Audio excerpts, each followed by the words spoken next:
कहानी सुनी है भी एक दिन परमात्मा के दरवाजे के उत्ते कोई आदमी बड़ी उच्ची उच्ची पुकार रहा सी, पुकार कर रहा सी भी दरवाजा खोलू, मैं बड़ा दुखी, बहुत तंग। कहते अकाल पुरख के सेवादारा ने कहा जी बाहर कोई बड़ा दुखी आदमी आया, इन्ना दुखी कभी वेख्या नहीं कोई। उन्हें कहा दरवाजा खोल के वेखो कौन है। बाहर वेख्या, पूछया जी कौन हो, इन्ने दुखी क्यों? कहते मैनू कलयुग कहते आ। कहते कलयुग ते तू इन्ना दुखी क्यों है? कहते मैं मिलना चाहुंदा, अपनी मैं दुख दसना चाहुंदा रब नूं। कहते तू दस, असीं अगे तेरी गल पहुंचा देंगे। उन्हें कहा भी जाके कहो मेरे नाल बहुत अन्याय हो रहा है धरती ते। कलयुग ने कहा, कहते अन्याय की है?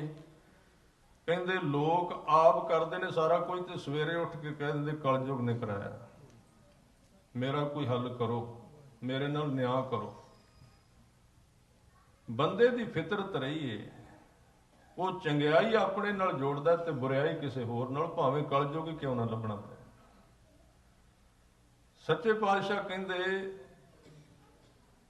मैं तेनू दस देना जिंदगी दा राह, गुरु इस वास्ते तेनू सारे राह दस दियांगा भी आ जहर, आ अमृत, आ राह है, आ बद राह है। ये भी गल पक्की भी उस राह ते तुरना तेरे कल्ले दे वस की गल नहीं, तू तिलक सकना है।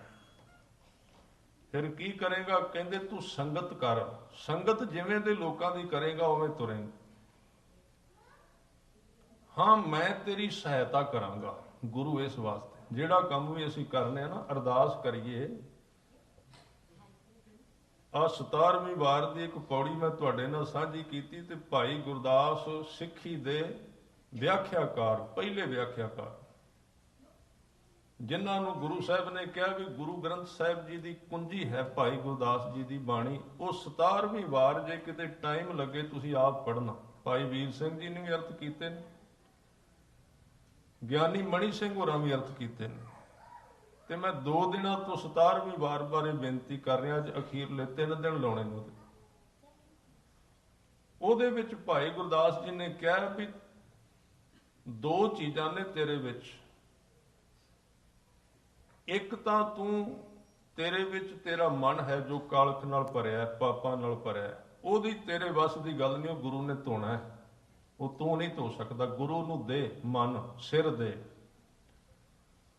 पर एक गल चेते रखी, एक तेरे विच नीयत है, नीयत तेनू ठीक करनी पैनी है। जे तेरी नीयत नहाउण दी नहीं, तू कंढे ते सारी उम्र बैठा रही, तेरे उत्तों मैल कोई नहीं लैनी। नीयत तेरी चाहिए, मैल गुरु ने लाउणी। तू दरिया ते सारी उम्र साबण तेल लैके बैठा रहो।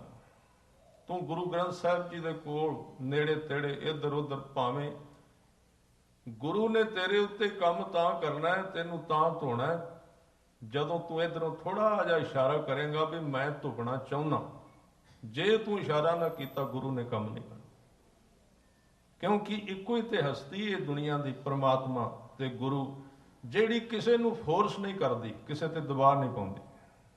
वो कहंदी भी दस तू चाहुंदा है कि नहीं, तेरी चाहत भी है कि नहीं। इसे करके सानू कई जन्म हो गए ने धर्म कमाउंदिਆਂ ਨੂੰ, पर अजे तक असीं धर्मी नहीं होए। ਉਹਦਾ ਕਾਰਨ ਇਹ ਸਾਨੂੰ ਧਰਮ ਚਾਹੀਦਾ ਹੀ ਨਹੀਂ। ਜੇ ਚਾਹੁੰਦੇ ਤੇ ਉਸੇ ਵੇਲੇ ਹੋ ਜਾਂਦਾ ਜੋ ਚਾਹੇਗਾ। ਆ ਬਾਣੀ ਦੇ ਬਚਨ ਨੇ, ਹਮਰਾ ਠਾकुर ਸਭ ਤੇ ਉੱਚਾ, ਜੋ ਮੰਗੋ ਸੋ ਪਾਵੋ ਰੇ। ਜੋ ਮੰਗੈ ਠਾकुर ਆਪਣੇ ਤੇ ਸੋਈ ਸੋਈ ਦੇਵੈ।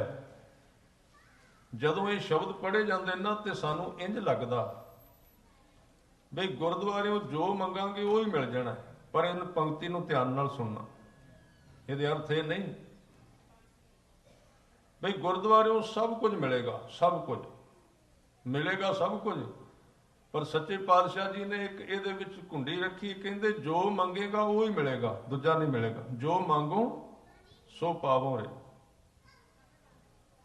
ਠਾकुर बहुत ਵੱਡਾ ਹੈ, ਗੁਰੂ ਬੜਾ ਵੱਡਾ ਹੈ, पर ਜਿਹੜੀ ਚੀਜ਼ ਵਾਸਤੇ ਤੇਰੇ ਹੱਥ ਖੁੱਲਣਗੇ ਗੁਰੂ ਨੇ ਉਹ ਤੇਰੇ ਹੱਥਾਂ ਤੇ ਰੱਖਣੀ ਹੈ। ਉਹਨੇ ਧੱਕੇ ਨਾਲ ਤੇਰੀ ਝੋਲੀ ਵਿੱਚ ਨਹੀਂ ਪਾਉਣੀ। ਤੇਰੀ ਸਹਿਮਤੀ ਚਾਹੀਦੀ, ਤੂੰ ਸਹਿਮਤ ਹੋਣਾ ਚਾਹੀਦਾ। और ये भी एक सच्चाई है भी पूरे गुरु वालों कोई देर नहीं दाता देन लग्या, क्योंकि वो दाता है बेपरवाह ते बेशुमार भंडार ਉਹਦੇ ਕੋਲ ਭਰੇ ਹੋਏ ਨੇ।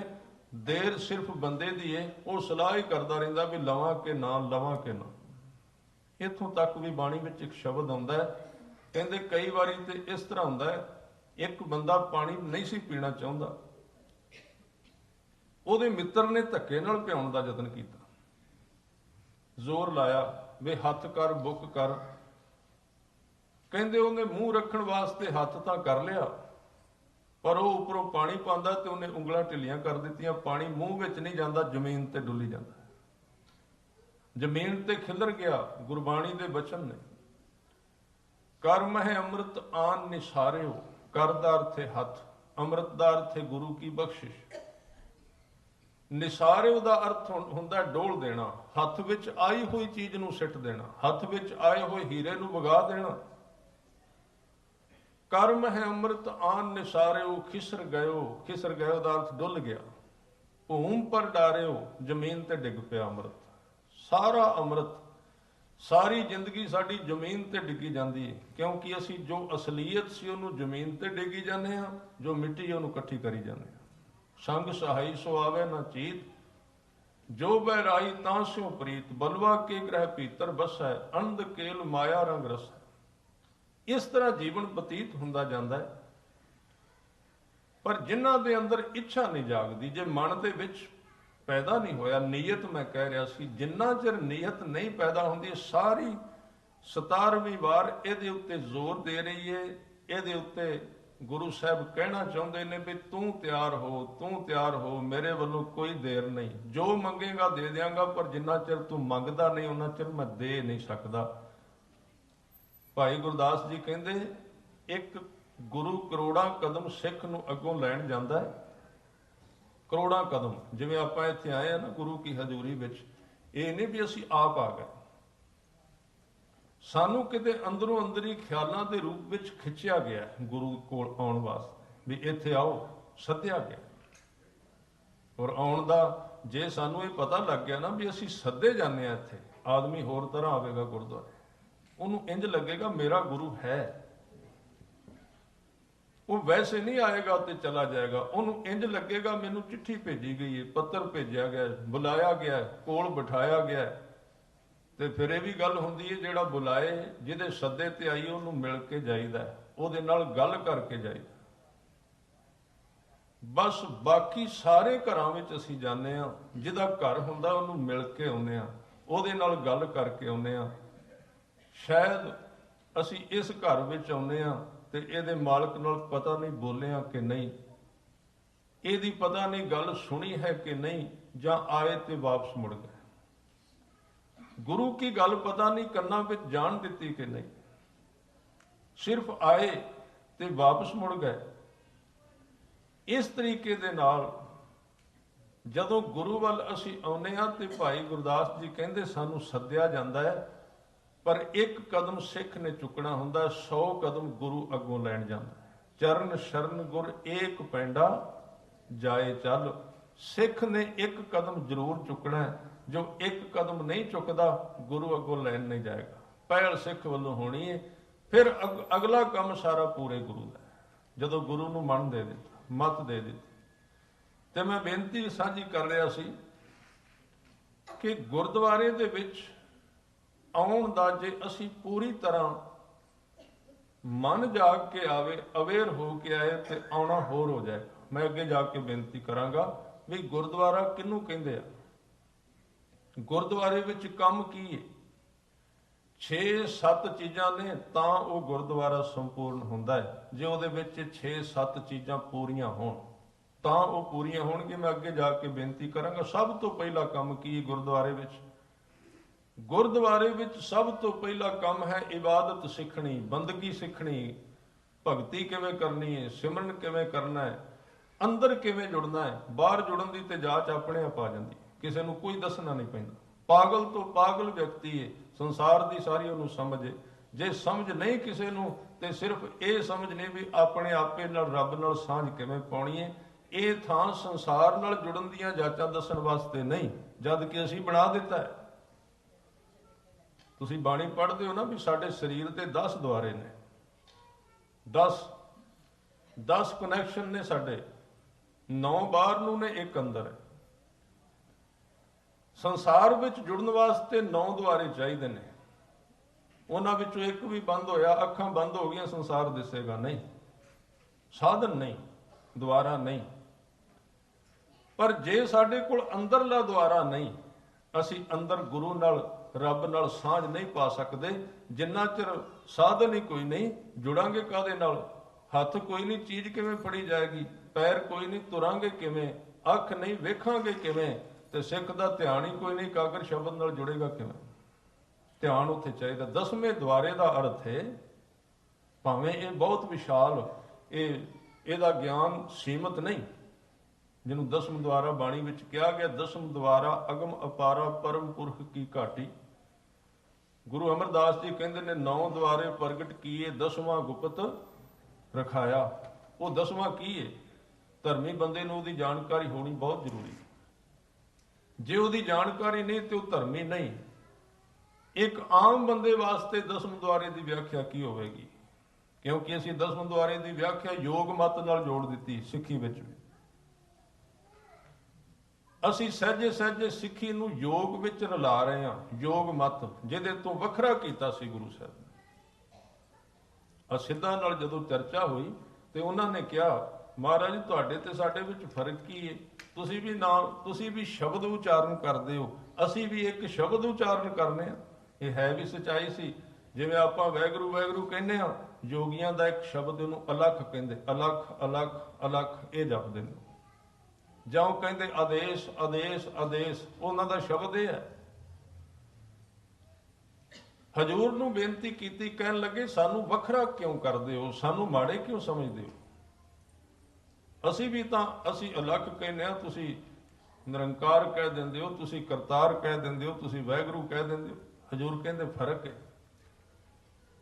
ਤੁਸੀਂ ਅਲੱਖ ਅਲੱਖ ਜਿਹਨੂੰ ਕਹਿੰਦੇ ਉਹਨੂੰ ਮਹਿਸੂਸ ਨਹੀਂ ਕਰਦੇ ਕੋਲ ਹੈ, ਤੁਸੀਂ ਇਕੱਲੇ ਅਲੱਖ ਅਲੱਖ ਨੂੰ ਦੁਹਰਾਈ ਜਾਂਦੇ ਹੋ, ਵਾਰ-ਵਾਰ ਕਹੀ ਜਾਂਦੇ ਹੋ। ਤੁਹਾਡੇ ਅੰਦਰ ਉਹਦੇ ਗੁਣ ਕੋਈ ਨਹੀਂ ਆਉਂਦੇ। ਉਹ ਤੇ ਧੀਰਜ ਵਾਲਾ ਹੈ, ਉਹਦੇ ਵਿੱਚ ਤਾਂ ਅੰਦਰ ਥਾਂ ਹੀ ਬੜਾ ਹੈ। ਉਹ ਤੇ ਦੂਜੇ ਬੰਦੇ ਨੂੰ ਵੀ ਥਾਂ ਦਿੰਦਾ ਹੈ।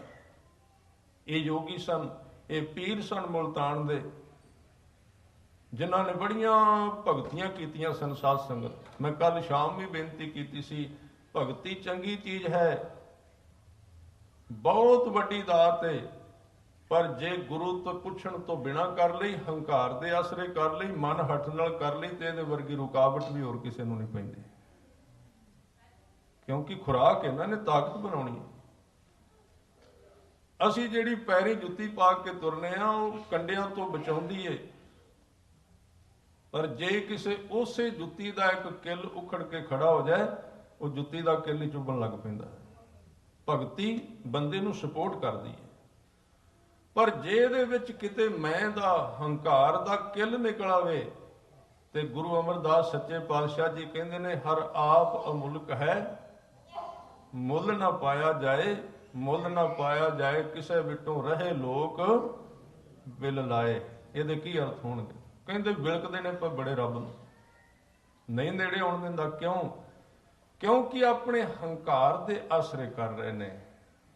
ਅੰਦਰੋਂ ਉਹ ਚੀਜ਼ ਨਹੀਂ ਘਟੀ।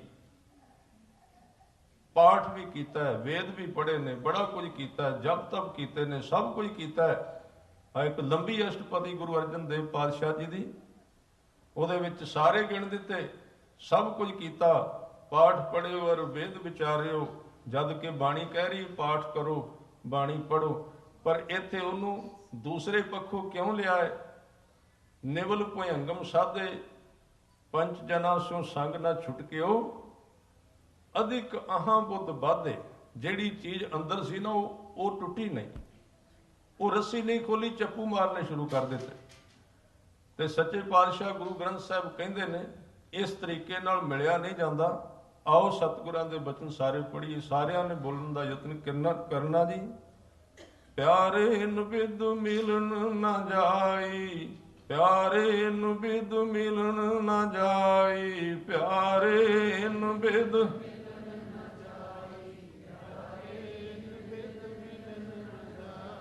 प्यारे इन विद मिलन न जाई, प्यारे इन विद मिलन न जाई।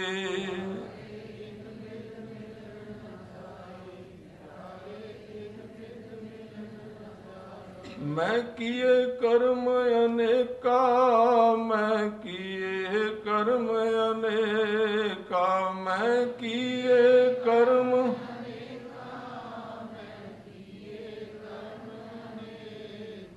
मैं किए कर्म अनेका, मैं किए कर्म अनेका, मैं किए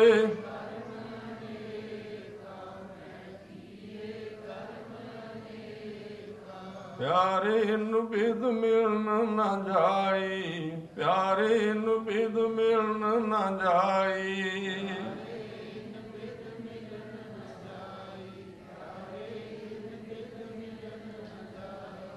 ਭਗਤ ਤਿਰਲੋਚਨ ਜੀ ਤੇ ਨਾਮਦੇਵ ਜੀ ਇਕੱਠੇ ਰਹੇ ਨੇ, ਦੋਵਾਂ ਦੀ ਬਾਣੀ ਗੁਰੂ ਗ੍ਰੰਥ ਸਾਹਿਬ ਵਿੱਚ ਦੋਵੇਂ ਭਗਤੀ ਕਰਦੇ ਨੇ। ਇੱਕ ਦਿਨ ਤਿਰਲੋਚਨ ਜੀ ਭਗਤ ਨਾਮਦੇਵ ਜੀ ਨੂੰ ਕਹਿੰਦੇ ਨੇ,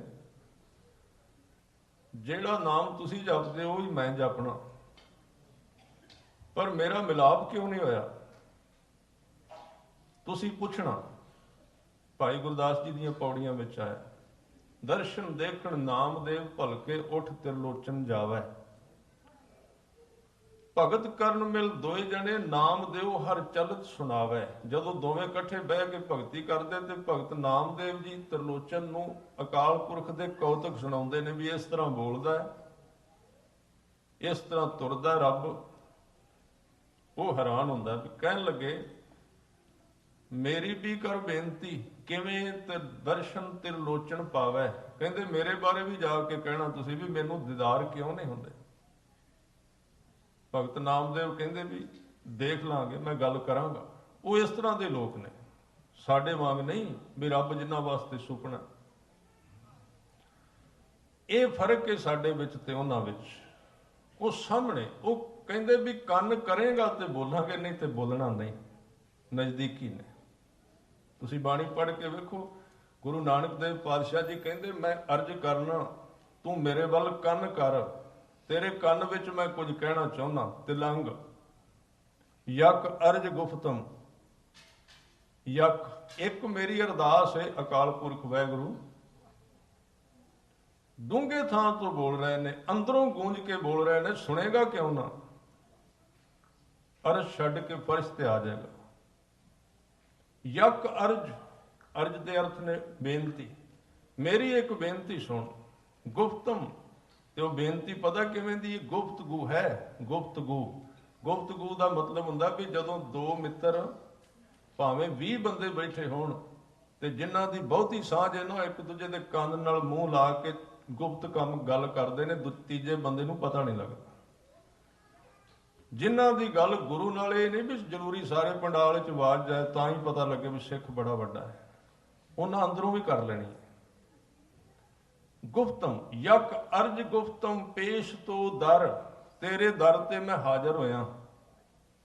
ਗੋਸ਼ ਕੁਨ ਕਰਤਾਰ, ਕਰਤਾਰ ਸੰਬੋਧਿਕ ਹੈ, ਹੇ ਕਰਤਾਰ, ਹੇ ਵਾਹਿਗੁਰੂ। ਗੋਸ਼ ਆਪਣਾ ਕੰਨ ਮੇਰੇ ਵੱਲ ਕਰ, ਮੈਂ ਇੱਕ ਅੰਦਰਲੀ ਗੱਲ ਤੈਨੂੰ ਕਹਿਣਾ ਚਾਹੁੰਦਾ। ਕੀ ਕਹਿਣਾ ਚਾਹੁੰਦੇ ਹੋ ਜੀ? ਕਹਿੰਦੇ ਹੱਕਾ ਕਬੀਰ ਕਰੀਮ ਤੂੰ, ਬੇਅੈਬ ਪਰਵਦਗਾਰ, ਤੂੰ ਸੱਚਾ ਹੈ। ਹੱਕਾ ਦਾ ਅਰਥ ਸੱਚਾ, ਕਾਇਮ ਰਹਿਣ ਵਾਲਾ। ਕਬੀਰ, ਕਬੀਰ ਦਾ ਅਰਥ ਹੈ ਵੱਡਾ। ਕਰੀਮ ਦਾ ਅਰਥ ਹੈ ਤੂੰ ਰਹਿਮਤਾਂ ਕਰਨਾ ਹੈ।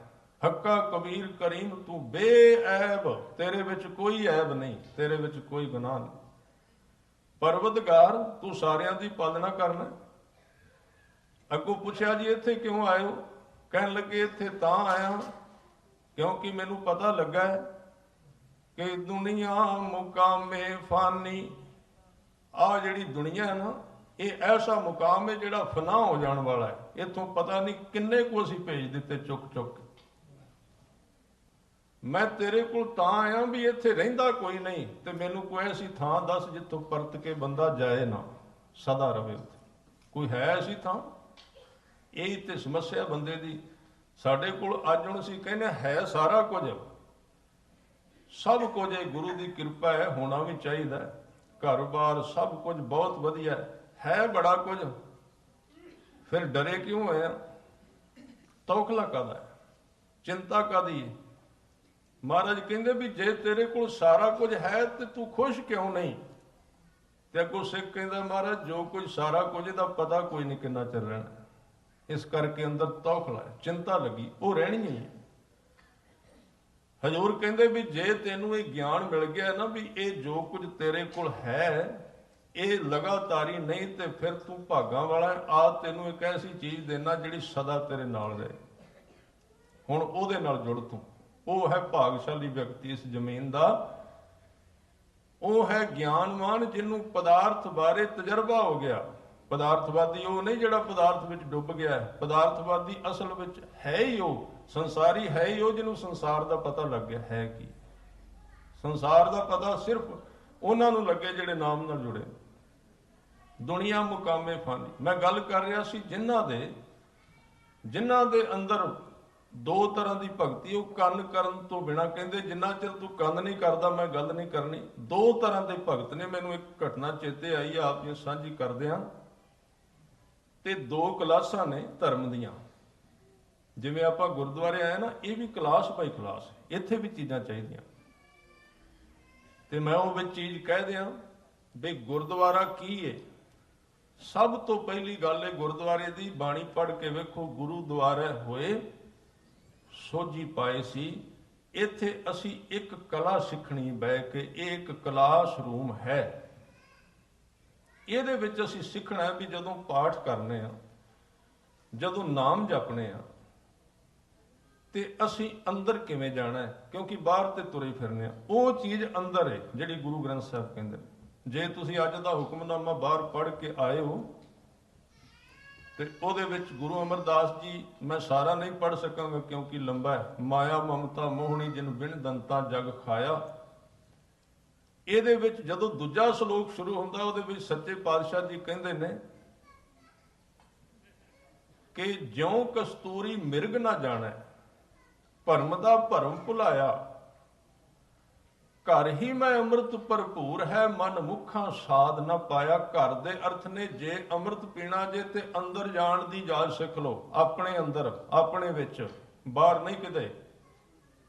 ਕੋਈ ਰਾਹ ਨਹੀਂ ਬਾਹਰ, ਕਿਸੇ ਆਕਾਸ਼ ਵਿੱਚ ਕੋਈ ਰੱਬ ਨਹੀਂ, ਕਿਸੇ ਫੋਟੋ ਵਿੱਚ ਕੋਈ ਰੱਬ ਨਹੀਂ। ਕਹਿੰਦੇ ਤੇਰਾ ਗੁਰੂ ਤੇ ਤੈਨੂੰ ਅੰਦਰ ਬਹਿ ਕੇ ਆਵਾਜ਼ਾਂ ਮਾਰਦਾ ਪਿਆ, ਤੂੰ ਬਾਹਰ ਲੱਭਦਾ ਫਿਰਨਾ। ਕਾਹੇ ਰੇ ਬਨ ਖੋਜਣ ਜਾਈ, ਸਰਬ ਨਿਵਾਸੀ ਸਦਾ ਲੇਪਾ ਤੋਹੀ ਸੰਗ ਸਮਾਈ। ਪਰ ਅੰਦਰ ਜਾਈਏ ਕਿਵੇਂ? ਸਾਨੂੰ ਆਪਣੇ ਅੰਦਰ ਦਾ ਪਤਾ, ਉੱਥੇ ਬੈਠਾ ਵੀ ਨਹੀਂ ਜਾਂਦਾ। ਪਤਾ ਜਿਹੜਾ ਕਮਰਾ ਗੰਦਾ ਹੋਵੇ ਬੰਦਾ ਉਹਦਾ ਦਰਵਾਜ਼ਾ ਬੰਦ ਕਰ ਦਿੰਦਾ, ਗੰਦ ਪਿਆ ਹੋਇਆ ਵਿੱਚ, ਬਦਬੂ ਆਉਂਦੀ। ਉਹਨੂੰ ਕਹਿੰਦੇ ਵੀ ਰਿਸ਼ਤੇਦਾਰ ਆਏ ਨੇ, ਇਹਦੀ ਕੁੰਡੀ ਘੁੱਟ ਕੇ ਬੰਦ ਕਰ ਦਿਓ, ਉਹਦਾ ਲੋਕ ਲਾ ਦਿਓ ਜੀ, ਇਹਦੇ ਵਿੱਚ ਨਾ ਕਿਤੇ ਚਲੇ ਜਾਣ। ਬੇਸਮੈਂਟ ਲਾਈਫ, ਜ਼ਿੰਦਗੀ ਦੀ ਬੇਸਮੈਂਟ ਜੋ ਤਹਿਖਾਨਾ ਹੈ, ਅਚੇਤ ਮਨ। ਗੁਰੂ ਸਾਹਿਬ ਕਹਿੰਦੇ ਮੈਂ ਉੱਥੇ ਰਹਿਣਾ, ਉੱਥੇ ਝਾਤੀ ਮਾਰ ਕੇ ਵੇਖ ਕੀ ਪਿਆ ਹੋਇਆ, ਪਤਾ ਲੱਗੇਗਾ। ਉਹ ਮਨੁੱਖ ਨੂੰ ਆਪ ਹੀ ਪਤਾ ਹੈ ਜਾਂ ਗੁਰੂ ਨੂੰ ਪਤਾ ਹੈ ਅੰਦਰ ਕੀ ਪਿਆ, ਅੰਦਰ ਕਿੰਨਾ ਕੁਝ ਪਿਆ। ਇਸ ਲਈ ਅੰਦਰ ਨਹੀਂ ਜਾਂਦਾ ਆਦਮੀ, ਬਾਹਰ ਰਹਿੰਦਾ। ਕੋਈ ਫਕੀਰ ਸਾਰੀ ਉਮਰ ਸਾਡੇ ਵਾਂਗੂ ਮਾਲਾ ਘਸਾਉਂਦਾ ਰਿਹਾ, ਕੋਈ ਤੀਰਥ ਨਹੀਂ ਛੱਡਿਆ, ਇੱਕ ਪਾਸੇ ਤੁਰਿਆ, ਸਾਰੇ ਗਾਹ ਮਾਰੇ, ਬਹੁਤ ਕੁਝ ਕੀਤਾ। ਅਖੀਰ ਤੱਕ ਉਹਦੀ ਨੌਬਤ ਇੱਥੋਂ ਤੱਕ ਆ ਗਈ, ਉਹ ਐਲਾਨ ਕਰਨ ਵਾਸਤੇ ਤਿਆਰ ਹੋ ਗਿਆ ਵੀ ਕੋਈ ਰੱਬ ਨਹੀਂ, ਕੋਈ ਖੁਦਾ ਨਹੀਂ, ਸਭ ਬਕਵਾਸ, ਕੁਝ ਨਹੀਂ। ਕਿਉਂਕਿ ਜਦੋਂ ਬੰਦੇ ਨੂੰ ਮਿਲੇ ਨਾ ਉਹ ਕਹੇਗਾ ਐਵੇਂ ਟਾਈਮ ਖਰਾਬ ਕਰ ਰਿਹਾ। ਨਾਸਤਿਕ ਕੌਣ ਨੇ?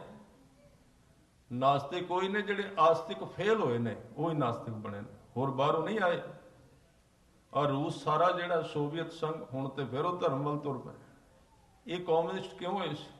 ਸਾਰਾ ਰੂਸ ਬਹੁਤ ਵੱਡਾ ਦੇਸ਼, ਸੋਵੀਅਤ ਸੰਘ ਬਹੁਤ ਵੱਡਾ ਖਿੱਤਾ ਹੈ ਸਾਰੀ ਦੁਨੀਆ ਦਾ। ਨਾਸਤਿਕ ਕਿਉਂ ਹੋਏ?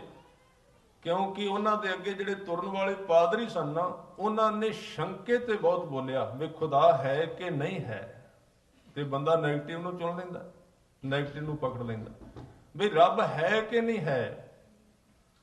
ਉਹਨਾਂ ਇਹਦੇ ਉੱਤੇ ਬਹੁਤ ਬੋਲਿਆ, ਉੱਥੋਂ ਦੇ ਜਿਹੜੇ ਸੈਂਟ ਸਨ, ਪਾਦਰੀ ਸਨ, ਤੇ ਜਦੋਂ ਇਹਦੇ ਉੱਤੇ ਬੋਲਿਆ ਲੋਕਾਂ ਦੇ ਸ਼ੰਕੇ ਵੱਧਦੇ ਗਏ ਵੱਧਦੇ ਗਏ ਵੱਧਦੇ ਗਏ। ਇੱਕ ਦਿਨ ਬਗਾਵਤ ਹੋ ਗਈ, ਉਹਨਾਂ ਕਿਹਾ ਕੋਈ ਰੱਬ ਨਹੀਂ ਹੁੰਦਾ, ਕੋਈ ਲੋੜ ਹੀ ਨਹੀਂ। ਆ ਸਾਡੇ ਵਿੱਚ ਵੀ ਹੁਣੇ ਪ੍ਰਚਾਰ ਚੱਲ ਰਿਹਾ। ਅਸੀਂ ਵੀ ਵਾਲ ਦੀ ਖੱਲ ਲਾ ਲਾ ਕੇ ਵੇਖਦੇ ਆ ਵੀ ਹੈ ਕੁਝ ਕਿ ਨਹੀਂ, ਹੈ ਕੁਝ ਕਿ ਨਹੀਂ। ਤੇ ਹੁਣ ਫਿਰ ਉਹ ਵਾਪਸ ਮੁੜੇ ਨੇ, ਉਹ ਉਹਨਾਂ ਨੂੰ ਕੁਝ ਨਹੀਂ ਮਿਲਿਆ। ਇਹ ਜਿਹੜਾ ਲੱਭਦਾ ਰਿਹਾ ਪਰ ਠੀਕ ਨਹੀਂ ਸੀ ਲੱਭਦਾ। ਹੈ ਤਾਂ ਸਹੀ, ਗੁਰੂ ਗ੍ਰੰਥ ਸਾਹਿਬ ਜੀ ਨੂੰ ਪੁੱਛੋ। ਅਸੀਂ ਕਹਿੰਦੇ ਹਾਂ ਵੈਸੇ ਆਮ ਤੌਰ ਤੇ ਕਿਹਾ ਗਿਆ ਵੀ ਜਿਨ ਹਰ ਪਾਇਓ ਤਿਨੈ ਛਪਾਇਓ। ਜਿਹਨੂੰ ਕੁਝ ਨਾ ਕੁਝ ਰੱਬ ਦਾ ਭੇਤ ਲੱਗਾ ਉਹ ਚੁੱਪ ਕਰ ਗਿਆ। ਪਰ ਗੁਰੂ ਗ੍ਰੰਥ ਸਾਹਿਬ ਵਿੱਚ ਸਾਰੀ ਤਰ੍ਹਾਂ ਦੇ ਭਗਤ ਨੇ। ਇੱਕ ਭਗਤ ਐਸਾ ਹੈ, ਕਬੀਰ ਭਗਤ, ਜਿਹੜਾ ਕ੍ਰਾਂਤੀਕਾਰੀ ਹੈ, ਜਿਹੜਾ ਛਾਤੀ ਤੇ ਹੱਥ ਠੋਕ ਕੇ ਕਹਿੰਦਾ ਵੀ ਹੈ। ਬਾਣੀ ਪੜ੍ਹ ਕੇ ਵੇਖੋ, ਖੁੱਲ੍ਹੇਆਮ ਕਿਹਾ। ਗੌੜੀ 52 ਅੱਖਰੀ ਕਬੀਰ ਜੀ ਦੇ ਵਿੱਚ ਪੜ੍ਹ ਕੇ ਵੇਖੋ। ਕਿਸੇ ਨੇ ਪੁੱਛਿਆ ਹੈ, ਕਿਸੇ ਪੰਡਤ ਨੇ ਪੁੱਛਿਆ। ਕਿਉਂਕਿ ਜੇ ਪੰਡਤ ਹੈ, ਸੁੱਕਾ ਬ੍ਰਾਹਮਣ, ਰੱਬ ਦੇ ਪਿਆਰ ਤੋਂ ਬਿਨਾਂ, ਤੇ ਸੁੱਕਾ ਮੁੱਲਾ ਤੇ ਸੁੱਕਾ ਗਿਆਨੀ, ਉਹਨੂੰ ਇਹਦੇ ਵਿੱਚ ਬਹੁਤ ਨੁਕਸਾਨ ਹੁੰਦਾ ਜੇ ਸਿੱਧ ਹੋ ਜਾਏ ਵੀ ਰੱਬ ਹੈ। ਕਿਉਂਕਿ ਰੱਬ ਜਿਹਨੂੰ ਮਿਲ ਗਿਆ ਉਹਦੀ ਜ਼ਿੰਦਗੀ ਸਾਰੀ ਬਦਲ ਗਈ। ਉਹਨੇ ਪਰਤ ਕੇ ਆਉਣਾ ਹੀ ਨਹੀਂ ਵੀ ਕੁਝ ਮੰਗਣ। ਤੇ ਜੇ ਲੋਕ ਮੰਗਣਾ ਛੱਡ ਦੇਣਗੇ, ਦੁਕਾਨ ਕਿਵੇਂ ਚੱਲੇਗੀ ਉਹਨਾਂ ਦੀ? ਇਸ ਲਈ ਉਹ ਦੁਖੀ ਹੁੰਦਾ ਹੈ। ਕਬੀਰ ਜੀ ਨੂੰ ਕਿਸੇ ਪੁੱਛਿਆ ਵੀ ਹੈ ਵੀ ਕਿ ਨਹੀਂ ਜਿਹਨੂੰ ਤੂੰ ਬੋਲਦਾ ਰਹਿਣਾ? ਤੇ ਕਬੀਰ ਜੀ ਨੇ ਕਿਹਾ ਹੈ ਤੋ ਸਹੀ। ਕਹਿੰਦੇ ਹੈ ਤੇ ਸਹੀ, ਲਖ ਹੈ ਜੋ ਕੋਈ, ਪਰ ਜੇ ਅੱਖ ਹੋਵੇਗੀ ਤੇ ਤਾਂ ਹੀ ਦਿਸੇਗਾ ਨਾ। ਸਮਝਾਇਆ ਥੋੜੀ ਦਿਸੇਗਾ ਕਿਸੇ ਨੂੰ। ਕਿਸੇ ਬੰਦੇ ਨੂੰ ਜਿਹੜਾ ਆਪਣੇ ਜਨਮ ਤੋਂ ਲੈ ਕੇ ਬਲਾਈਂਡ ਹੈ, ਦੋਵੇਂ ਅੱਖਾਂ ਨਹੀਂ, ਉਹਦੇ ਕੋਲ ਸੂਰਜ ਦੀ ਵਿਆਖਿਆ ਸਾਰੀ ਉਮਰ ਕਰੋ, ਉਹਦੇ ਕੋਈ ਅਰਥ ਨਹੀਂ ਹੋਣਗੇ ਸੂਰਜ ਦੇ। ਕਿਉਂਕਿ ਅੱਖ ਤੇ ਹੈ ਕੋਈ ਨਹੀਂ। ਉਹਦੇ ਸਾਹਮਣੇ ਸੂਰਜ ਕਹੀ ਜਾਓ, ਧੁੱਪ ਕਹੀ ਜਾਓ, ਇਹ ਕਹੋ ਚੜ੍ਹਦੇ ਵੱਲੋਂ ਚੜ੍ਹ ਗਿਆ ਸੂਰਜ, ਇੱਧਰ ਆ ਗਿਆ ਦੁਪਹਿਰ, ਉਹਨੂੰ ਕੋਈ ਅਰਥ ਨਹੀਂ। ਗੁਰਬਾਣੀ ਦੀ ਜਿੰਨੀ ਵਿਆਖਿਆ ਉਹ ਸਿੱਖਣ, ਉਹ ਯਾਦ ਕਰਨ ਵਾਸਤੇ ਨਹੀਂ। ਇਹ ਖਿਆਲ ਰੱਖਣਾ, ਸਾਡੇ ਗਿਆਨਵਾਨ ਲੋਕਾਂ ਨੇ ਸਾਡੇ ਸਿਰਾਂ ਤੇ ਪੰਡਾਂ ਬੰਨ੍ਹ ਦਿੱਤੀਆਂ ਨੇ, ਗੱਲਾਂ ਦੀਆਂ ਭਾਰ ਪਾ ਦਿੱਤਾ ਹੈ। ਗੁਰੂ ਸਾਹਿਬ ਕਹਿੰਦੇ ਤੂੰ ਯਾਦ ਨਾ ਕਰ, ਤੂੰ ਅੱਖ ਖੋਲ ਆਪਣੇ ਮਨ ਦੀ। ਜਦੋਂ ਅੱਖ ਖੁੱਲੇਗੀ ਤੈਨੂੰ ਸਮਝਾਉਣਾ ਹੀ ਨਹੀਂ ਪੈਣਾ, ਤੂੰ ਆਪਣੇ ਆਪ ਵੇਖ ਲੇਗਾ ਜੋ ਕੁਝ। ਆਪਣੀ ਵਿਵੇਕ ਅੱਖ ਨੂੰ ਖੋਲ, ਇਹ ਨਾ ਅੱਖਾਂ ਨਾਲ ਉਹਨੇ ਦਿਸਣਾ ਨਹੀਂ। ਇਹ ਜਿਹੜਾ ਫਕੀਰ ਸੀ, ਇਹਨੇ ਸਾਰੀ ਉਮਰ ਖੋਜਿਆ ਤੇ ਅਖੀਰ ਨੂੰ ਇਹਨੂੰ ਜਦੋਂ ਕੁਝ ਨਾ ਲੱਭਾ, ਕਿਉਂਕਿ ਖੋਜਦਾ ਰਿਹਾ ਸੀ ਬਾਹਰੋਂ, ਸਾਡੇ ਵਾਂਗੂ ਬਾਹਰੋਂ ਹੀ ਲੱਭਦਾ ਰਿਹਾ ਸੀ। ਫਲਾਣੇ ਤੀਰਥ ਤੇ ਜਾਵਾਂ, ਉੱਥੇ ਜਾਵਾਂ, ਉੱਥੋਂ ਲੱਭ ਜਾਏ, ਆਹ ਉਪਾਵ ਕਰਾਵਾਂ, ਆਹ ਨਗਪਾਲਾ ਮੁੰਦਰੀ ਦੇ ਵਿੱਚ ਫਲਾਣੇ ਥਾਂ ਤੇ ਕੋਈ ਬਾਬਾ ਹੈ, ਉਹ ਇਸ ਤਰ੍ਹਾਂ ਉਂਗਲ ਦੱਬ ਦਿੰਦਾ ਤੇ ਰੱਬ ਦਿਸ ਪੈਂਦਾ ਹੈ। ਫਲਾਣੇ ਥਾਂ ਤੇ ਕੰਨਾਂ ਵਿੱਚ ਮੰਤਰ ਦਿੰਦੇ ਨੇ, ਚਾਨਣ ਹੋ ਜਾਂਦਾ ਹੈ। ਇਹ ਸਾਰਾ ਕੁਝ ਜੋ ਕੁਝ ਅੱਜ ਕੱਲ੍ਹ ਚੱਲ ਰਿਹਾ, ਉੱਥੇ ਕੁਝ ਵੀ ਨਹੀਂ ਹੁੰਦਾ।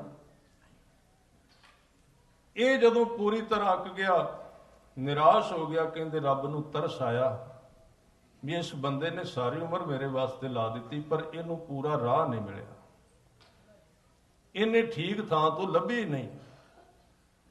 ਕਹਿੰਦੇ ਇੱਕ ਦਿਨ ਬੜਾ ਨਿਰਾਸ਼ ਹੋ ਕੇ ਇੱਕ ਗਲੀ ਵਿੱਚ ਜਾ ਰਿਹਾ ਸੀ ਤੇ ਰੱਬ ਨੇ ਕਲਾ ਵਰਤਾਈ ਇੱਕ ਬੁੱਢੀ ਮਾਈ ਦੇ ਰਾਹੀਂ। ਉਹਦਾ ਘਰ ਸੀ ਉੱਥੇ, ਤੇ ਬਜ਼ੁਰਗ ਮਾਈ ਘਰ ਦੇ ਬਾਹਰਲੇ ਪਾਸੇ ਗਲੀ ਦੇ ਵਿੱਚ ਬਹਿ ਕੇ ਨਾ ਮਿੱਟੀ ਵਿੱਚੋਂ ਫੋਲ ਕੇ ਕੁਝ ਲੱਭਦੀ ਹੈ ਪਈ। ਇਹ ਫਕੀਰ ਲੰਘੀ ਜਾਂਦਾ ਹੈ, ਉਹ ਕੁਝ ਲੱਭ ਰਹੀ ਸੀ। ਇਹਨੂੰ ਉਹ ਮਾਈ ਵੱਲ ਵੇਖ ਕੇ ਤਰਸ ਆ ਗਿਆ ਵੀ ਇਸ ਮਾਈ ਦਾ ਕੁਝ ਗਵਾਚ ਗਿਆ ਤੇ ਇਹਦੀ ਨਜ਼ਰ ਕਮਜ਼ੋਰ ਹੈ, ਮੈਂ ਇਹਦੀ ਇਮਦਾਦ ਕਰਦਿਆਂ ਕੋਲ ਆਇਆ। ਕਹਿਣ ਲੱਗਾ ਮਾਂ ਕੀ ਗੱਲ, ਤੂੰ ਬਜ਼ੁਰਗ ਲੱਗਣੀ, ਤੇਰੀ ਨਜ਼ਰ ਕਮਜ਼ੋਰ ਲੱਗਦੀ ਹੈ, ਕੀ ਗਵਾਚ ਗਿਆ ਤੇਰਾ, ਮੈਂ ਤੇਰੀ ਇਮਦਾਦ ਕਰ ਸਕਣਾ? ਕਹਿਣ ਲੱਗੀ ਵੀ ਮੇਰੇ ਕੋਲ ਇੱਕ ਕੱਪੜੇ ਸਿਉਣ ਵਾਲੀ ਸੂਈ ਸੀ, ਜੇ ਕਿਤੇ ਲੋੜ ਪੈਂਦੀ ਸੀ ਮੈਂ ਉਹਦੇ ਨਾਲ ਸਿਉਂ ਲੈਂਦੀ ਸੀ, ਉਹ ਗਵਾਚ ਗਈ ਹੈ, ਉਹ ਲੱਭ ਰਹੀ ਹੈ, ਛੋਟੀ ਹੈ ਬਿਲਕੁਲ, ਤਾਂ ਨਹੀਂ ਲੱਭਦੀ, ਮਿੱਟੀ ਵਿੱਚੋਂ ਫੋਲ ਰਹੀ ਹਾਂ। ਕਹਿੰਦਾ ਮੈਂ ਲਵਾ ਦਿਆਂ। ਕਹਿੰਦੇ ਜੇ ਤੇਰੇ ਮਨ ਵਿੱਚ ਹੈ, ਤੂੰ ਲੱਭ ਦੇ, ਤੇਰੀ ਨਜ਼ਰ ਚੰਗੀ ਹੈ। ਉਹਨੇ ਵੀ ਸਾਰੀ ਮਿੱਟੀ ਫੋਲੀ, ਪਰ ਸੂਈ ਉੱਥੋਂ ਨਹੀਂ ਲੱਭੀ। ਲੱਭਦਿਆਂ ਉਸ ਬਜ਼ੁਰਗ ਮਾਈ ਨੂੰ ਕਹਿੰਦਾ ਗਵਾਚੀ ਕਿੱਥੇ ਕਰਕੇ ਸੀ? ਕਹਿਣ ਲੱਗੀ ਅੰਦਰ ਗਵਾਚੀ ਸੀ। ਉੱਠ ਕੇ ਖੜਾ ਹੋ ਗਿਆ, ਕਿਉਂਕਿ ਰੱਬ ਨੇ ਉਹਦੇ ਤੇ ਤਰਸ ਕੀਤਾ ਸੀ, ਉਹਨੂੰ ਦੱਸਣਾ ਸੀ ਵੀ ਜਿਹਨੂੰ ਤੂੰ ਲੱਭਣਾ ਉਹ ਗਵਾਚਾ ਕਿੱਥੇ ਵੇ। ਗਵਾਚਾ ਅੰਦਰ ਹੀ ਲੱਭੀ ਬਾਹਰ ਜਾਂਦਾ। ਉੱਠ ਕੇ ਖੜਾ ਹੋ ਗਿਆ, ਕਹਿਣ ਲੱਗਾ ਤੂੰ ਮੂਰਖ ਹੈ, ਸੂਈ ਤੇਰੀ ਅੰਦਰ ਗਵਾਚੀ ਸੀ ਤੇ ਲੱਭ ਤੂੰ ਬਾਹਰੋਂ ਰਹੀ ਹੈ। ਕਹਿਣ ਲੱਗੀ ਜਿਵੇਂ ਦਾ ਤੂੰ ਮੂਰਖ ਹੈ ਉਵੇਂ ਦੀ ਮੈਂ ਮੂਰਖ, ਕਿਉਂਕਿ ਉਹ ਅਕਾਲ ਪੁਰਖ ਦਾ ਸਰੂਪ ਸੀ। ਕਹਿੰਦਾ ਮੈਂ ਸਮਝਿਆ ਨਹੀਂ, ਤੂੰ ਮੇਰੇ ਵੱਲ ਵੇਖਦੀ ਨਹੀਂ, ਮੈਂ ਫਕੀਰ ਹਾਂ, ਭਾਵੇਂ ਹਾਰ ਹੀ ਗਿਆ ਸੀ ਪਰ ਹੁਣ ਕੱਪੜੇ ਪਾ ਲਏ ਸੀ, ਹਾਰਦਾ ਥੋੜੀ ਬੰਦਾ। ਕਹਿਣ ਲੱਗੀ ਮੈਨੂੰ ਜਿਹਨੂੰ ਤੂੰ ਲੱਭਣਾ ਨਾ, ਮੈਨੂੰ ਉਹਨੇ ਘੱਲਿਆ ਇੱਥੇ ਤੇਰੇ ਵਾਸਤੇ ਦੱਸਣ ਵਾਸਤੇ, ਸੂਈ ਅੰਦਰ ਗਵਾਚੀ ਮੈਂ ਬਾਹਰ ਲੱਭਣੀ ਹੈ। ਕਿਉਂ ਲੱਭਣੀ ਹੈ? ਕਹਿੰਦੀ ਅੰਦਰ ਹਨੇਰਾ ਹੈ ਤੇ ਬਾਹਰ ਸੂਰਜ ਚੜਿਆ, ਮੈਂ ਕਿਹਾ ਬਾਹਰੋਂ ਲੱਭ ਲਾਂ, ਹਨੇਰੇ ਵਿੱਚ ਤੇ ਲੱਭਣੀ ਨਹੀਂ। ਸਮਝ ਆ ਗਈ ਉਸ ਫਕੀਰ ਨੂੰ। ਕਹਿਣ ਲੱਗਾ ਇਹ ਤੇ ਮੇਰੀ ਜ਼ਿੰਦਗੀ ਦਾ ਸੂਤਰ ਹੈ, ਇਹ ਤੇ ਮੇਰਾ ਹੀ ਕੰਮ ਹੈ। ਮੈਂ ਸਾਰੀ ਉਮਰ ਜਿਹਨੂੰ ਬਾਹਰੋਂ ਲੱਭਦਾ ਰਿਹਾ ਤੇ ਉੱਥੇ ਉਹ ਹੈ ਹੀ ਨਹੀਂ ਸੀ, ਉਹ ਸੀ ਮੇਰੇ ਅੰਦਰ। ਤੇ ਅੰਦਰ ਮੈਂ ਤਾਂ ਨਹੀਂ ਸੀ ਜਾਂਦਾ, ਜੇ ਅੰਦਰ ਵੱਲ ਵੇਖੀਏ ਨਾ ਸਭ ਤੋਂ ਪਹਿਲਾਂ ਹੰਕਾਰ ਹੈ ਮਨੁੱਖ ਦੇ ਅੰਦਰ। ਹੰਕਾਰ, ਮੈਂ ਉਹਦੇ ਅੰਦਰ ਹੰਕਾਰ ਸੀ। ਕਹਿਣ ਲੱਗੀ ਅੰਦਰ ਜਾ ਕੇ ਵੇਖ। ਇਸ ਲਈ ਗੁਰੂ ਸਾਹਿਬ ਬੜੇ ਸੋਹਣੇ ਬਚਨ ਕਹਿੰਦੇ ਬਾਣੀ ਦੇ ਵਿੱਚ, ਕਹਿੰਦੇ ਹੋਰ ਕੋਈ ਰਾਹ ਨਹੀਂ, ਮੈਂ ਨੂੰ ਛੱਡ, ਉਸ ਕੁੰਡੀ ਨੂੰ ਖੋਲ ਦੇ। ਹਜ਼ੂਰ ਬੜੇ ਪਿਆਰੇ ਬਚਨ ਕਹਿੰਦੇ, ਆਪ ਗਵਾਈਐ ਤਾਂ ਸੋ ਪਾਈਐ, ਆਪ ਗਵਾਈਐ ਤਾਂ ਸੋ ਪਾਈਐ, ਆਪ ਗਵਾਈਐ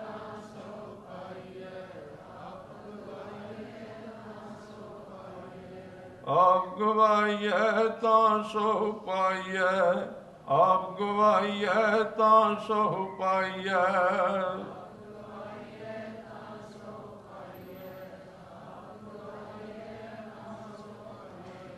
ਅਵਰ ਕੈਸੀ ਚਤੁਰਾਈ, ਅਵਰ ਕੈਸੀ ਚਤੁਰਾਈ, ਅਵਰ ਕੈਸੀ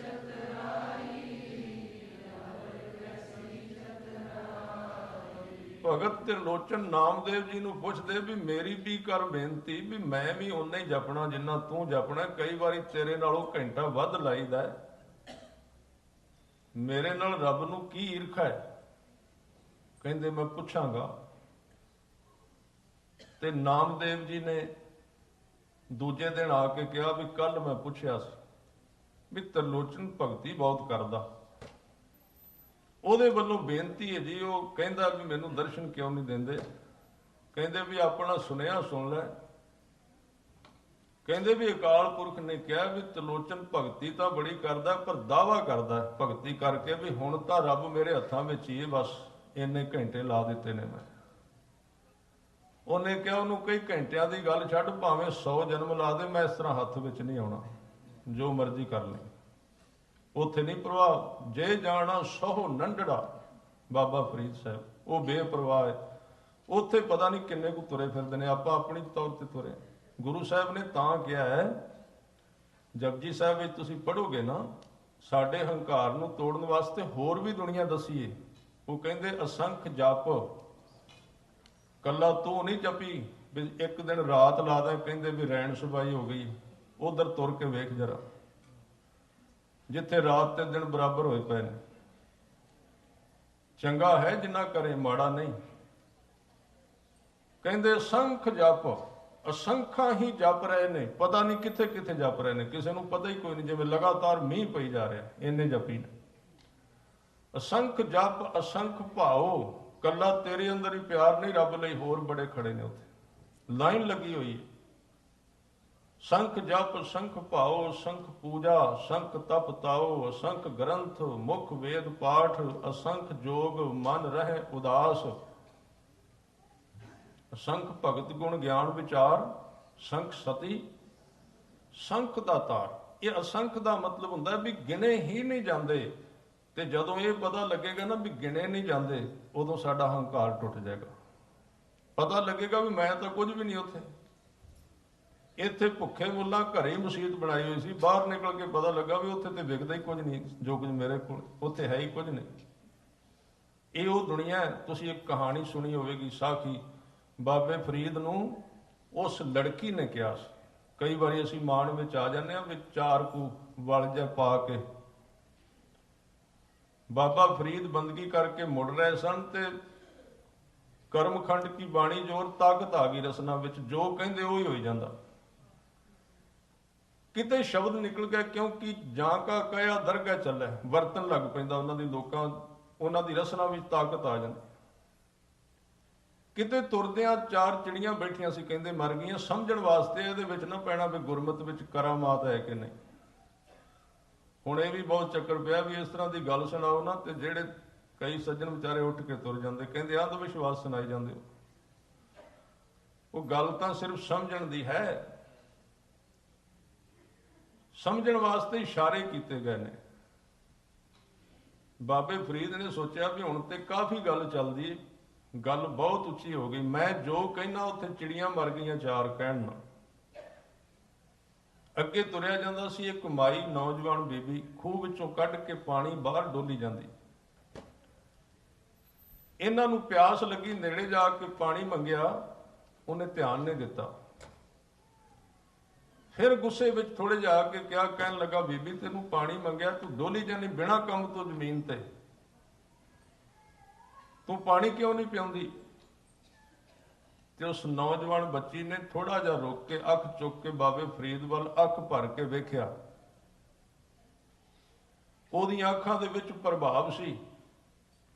ਕਹਿਣ ਲੱਗੀ ਫਕੀਰਾ ਚੁੱਪ ਕਰਕੇ ਸਾਈਡ ਤੇ ਹੋ ਕੇ ਬਹਿ ਜਾ, ਇੱਥੇ ਚਿੜੀਆਂ ਨੇ ਜਿਹੜੀਆਂ ਕਹਿਣ ਨਾਲ ਮਰ ਜਾਣਗੀਆਂ, ਪਿੱਛੇ ਕਰਕੇ ਆਇਆ। ਕਿਉਂਕਿ ਇਹ ਅਸੀਂ ਕਈ ਵਾਰੀ ਸੋਚ ਲੈਂਦੇ ਹਾਂ ਵੀ ਮੈਂ ਕੱਪੜੇ ਲੰਮੇ ਪਾਏ ਨੇ ਜਾਂ ਕੀਤਾ ਬਸ ਹੋ ਗਿਆ, ਇੱਥੇ ਕੋਈ ਪਤਾ ਨਹੀਂ ਕਿਹੜੇ ਰੂਪ ਵਿੱਚ ਕੌਣ ਫਿਰਦਾ। ਬੜੀ ਲੰਬੀ ਦੁਨੀਆ, ਜੇ ਪਤਾ ਲੱਗ ਜਾਏਗਾ ਤੇ ਸਾਡੇ ਉੱਤੇ ਜਿਹੜੀ ਪੰਡ ਪਈ ਹੰਕਾਰ ਦੀ ਡਿੱਗ ਪੈ ਗਈ ਉਸੇ ਵੇਲੇ। ਅਸੀਂ ਕਹਿੰਦੇ ਹਾਂ ਜਿਵੇਂ ਦਾ ਮੈਂ ਸਿੱਖ ਹਾਂ, ਸਿੱਖ ਇਸ ਤਰ੍ਹਾਂ ਦੇ ਹੁੰਦੇ ਨੇ, ਹੋਰ ਤੇ ਸਿੱਖ ਹੁੰਦਾ ਹੀ ਕੋਈ ਨਹੀਂ। ਅਸੀਂ ਗੁਰੂ ਗੋਬਿੰਦ ਸਿੰਘ ਨੂੰ ਆਪਣੇ ਮਨੋਂ ਗੁਲਾਮ ਕਰ ਲਿਆ, ਪਰ ਗੁਰੂ ਗੋਬਿੰਦ ਸਿੰਘ ਉਹ ਕਿਤੇ ਮਾਈ ਹਰਦਈ ਵਰਗਿਆਂ ਦਾ ਗੁਲਾਮ ਹੈ, ਜਿਹੜਾ ਚਮਕੌਰ ਦੀ ਗੜੀ ਵਿੱਚੋਂ ਅੱਧੀ ਰਾਤ ਨੂੰ ਹਨੇਰੇ ਵਿੱਚ ਕੰਢੇ ਮਿੱਧ ਦਾ ਮਾਛੀ ਵੜੇ ਆਉਂਦਾ ਹੈ। ਕਿਸੇ ਪੁੱਛਿਆ ਜੀ ਰਾਹ ਭੁੱਲ ਗਏ ਹੋ, ਕਹਿਣ ਲੱਗੇ ਬਾਹਰੋਂ ਵੇਖੋ ਤੇ ਰਾਹ ਭੁੱਲਿਆ, ਤੇ ਅੰਦਰੋਂ ਵੇਖਾਂ ਤੇ ਮੈਂ ਕਿਸੇ ਦਾ ਸੱਦਿਆ ਆਇਆ। ਕਿਹਦੇ ਸੱਦੇ ਆਇਓ? ਗਣੀ ਖਾਨ ਨੂੰ ਕਿਹਾ ਵੀ ਜਾ ਇਸ ਗਲੀ ਦੇ ਵਿੱਚ ਇੱਕ ਘਰ ਏ, ਅੰਦਰ ਇੱਕ ਬਜ਼ੁਰਗ ਮਾਈ ਬੈਠੀ ਏ, ਉਹਨੂੰ ਜਾ ਕੇ ਕਹੀਂ ਵੀ ਜਿਸ ਗੁਰੂ ਗੋਬਿੰਦ ਸਿੰਘ ਨੂੰ ਸਾਲ ਤੋਂ ਚੇਤੇ ਕਰ ਰਹੀ ਹੋ, ਇੱਥੇ ਆ ਕੇ ਬੈਠਾ, ਆ ਕੇ ਮਿਲ ਲਵੇ। ਉਹ ਕੱਪੜਾ ਬਣਾ ਰਹੀ ਸੀ, ਜਿਹੜੇ ਉੱਚ ਦੇ ਪੀਰ ਦੇ ਟਾਈਮ ਗੁਰੂ ਸਾਹਿਬ ਨੇ ਸਰੀਰ ਤੇ ਚੋਲਾ ਪਾਇਆ ਸੀ ਨਾ ਨੀਲੇ ਰੰਗ ਦਾ, ਇਹ ਕੱਪੜਾ ਉਸ ਮਾਈ ਹਰਦਈ ਨੇ ਕਈ ਸਾਲ ਲਾ ਕੇ ਇੱਕ ਇੱਕ ਤੰਦ ਪਾ ਕੇ ਬਣਾਇਆ ਸੀ। ਤੇ ਜਦੋਂ ਤੰਦਾ ਪਾਉਂਦੀ ਸੀ ਉਦੋਂ ਯਾਦ ਕਰਦੇ ਵੀ ਸਤਿਗੁਰੂ ਮੈਂ ਤੇ ਆ ਨਹੀਂ ਸਕਦੀ, ਤੁਸੀਂ ਕਦੀ ਆਓਗੇ ਕੱਪੜਾ ਇੱਥੇ ਲਓਗੇ ਆ ਕੇ, ਅਰਦਾਸ ਕਰਦੀ। ਉਹਦੀ ਅਰਦਾਸ ਹਰ ਟਾਈਮ ਸਤਿਗੁਰਾਂ ਦੇ ਚਰਨਾਂ ਦੇ ਵਿੱਚ ਪਹੁੰਚਦੀ ਹੈ। ਪਿਆਰ ਵਿੱਚ ਕਦੀ ਕਦੀ ਉਹ ਬਾਣੀ ਦੇ ਸ਼ਬਦ ਵੀ ਪੜ੍ਹਦੀ ਹੈ, ਕਿਉਂਕਿ ਗੁਰੂ ਦਾ ਇੱਕ ਬਾਹਰਲਾ ਰੂਪ ਹੈ, ਇੱਕ ਅੰਦਰਲਾ ਰੂਪ। ਉਹਦੇ ਅੰਦਰ ਦੀ ਪਿਆਸ ਸੀ, ਉਹਦੇ ਅੰਦਰ ਦੀ ਵੇਦਨਾ ਸੀ। ਔਰ ਜਦੋਂ ਉਹ ਕੱਪੜਾ ਬਣਾਉਂਦੀ ਸੀ, ਕਈ ਵਾਰੀ ਬੜੇ ਪਿਆਰ ਵਿੱਚ ਕਹਿੰਦੀ, ਧਨ ਸੋ ਦੇਸ਼ ਜਹਾਂ ਤੂੰ ਵਸਿਆ, ਧਨ ਸੋ ਦੇਸ਼ ਜਹਾਂ ਤੂੰ ਵਸਿਆ, ਧਨ ਸੋ ਦੇਸ਼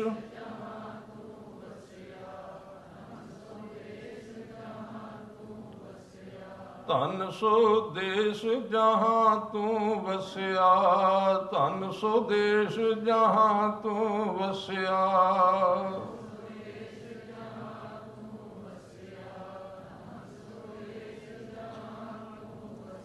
ਮੇਰੇ ਸੱਜਣ ਮੀਤ ਮੁਰਾਰੇ ਜੀਓ, ਸੱਜਣ ਮੀਤ ਮੁਰਾਰੇ ਜੀਓ।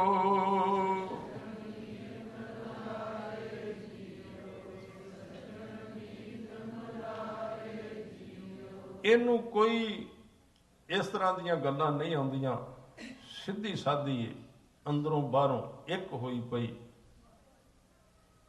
ਦੋ ਰਾਹ ਜਾਂਦੇ ਨੇ ਰੱਬ ਦੇ ਘਰ ਨੂੰ, ਇੱਕ ਗਿਆਨ ਦਾ ਰਸਤਾ, ਇੱਕ ਪ੍ਰੇਮ ਦਾ। ਜੇ ਪ੍ਰੇਮ ਦਾ ਰਸਤਾ ਆ ਜਾਏ ਤੇ ਗਿਆਨ ਉਹਦੇ ਵਿੱਚ ਸ਼ਾਰਟਕਟ ਆਪੇ ਤੈਅ ਹੋ ਜਾਂਦਾ, ਲੋੜ ਨਹੀਂ ਪੈਂਦੀ ਉਸ ਨੂੰ ਕਰਨ ਦੀ। ਤੇ ਗਿਆਨ ਵਾਲਾ ਰਸਤਾ ਜਿਹੜਾ ਉਹਦੇ ਵਿੱਚ ਫਿਰ ਸਮਝ ਕੇ ਚੋਟਾਂ ਖਾ ਕੇ ਬੰਦਾ ਹੁੰਦਾ ਹੈ। ਇਹ ਸਿੱਧੀ ਪ੍ਰੇਮ ਵਿੱਚ ਜਦੋਂ ਗੁਰੂ ਸਾਹਿਬ ਦਾ ਨਾਂ ਸੁਣਿਆ ਤੇ ਉਹ ਕੱਪੜਾ ਜਿਹੜਾ ਗੁਰੂ ਸਾਹਿਬ ਨੇ ਪਹਿਨਿਆ ਸੀ ਪਰਤ ਕੇ ਉੱਚ ਦੇ ਪੀਰ ਬਣ ਕੇ ਹੱਥਾਂ ਤੇ ਲੈ ਕੇ ਆਪ ਤੁਰ ਕੇ ਆਈ, ਹੱਥ ਵਿੱਚ ਸੋਟੀ ਫੜ ਕੇ ਗਣੀ ਖਾਂ ਦੇ ਨਾਲ, ਅੱਗੇ ਸਤਿਗੁਰੂ ਬੈਠੇ, ਉਹਨਾਂ ਉੱਠ ਕੇ ਲਿਆ।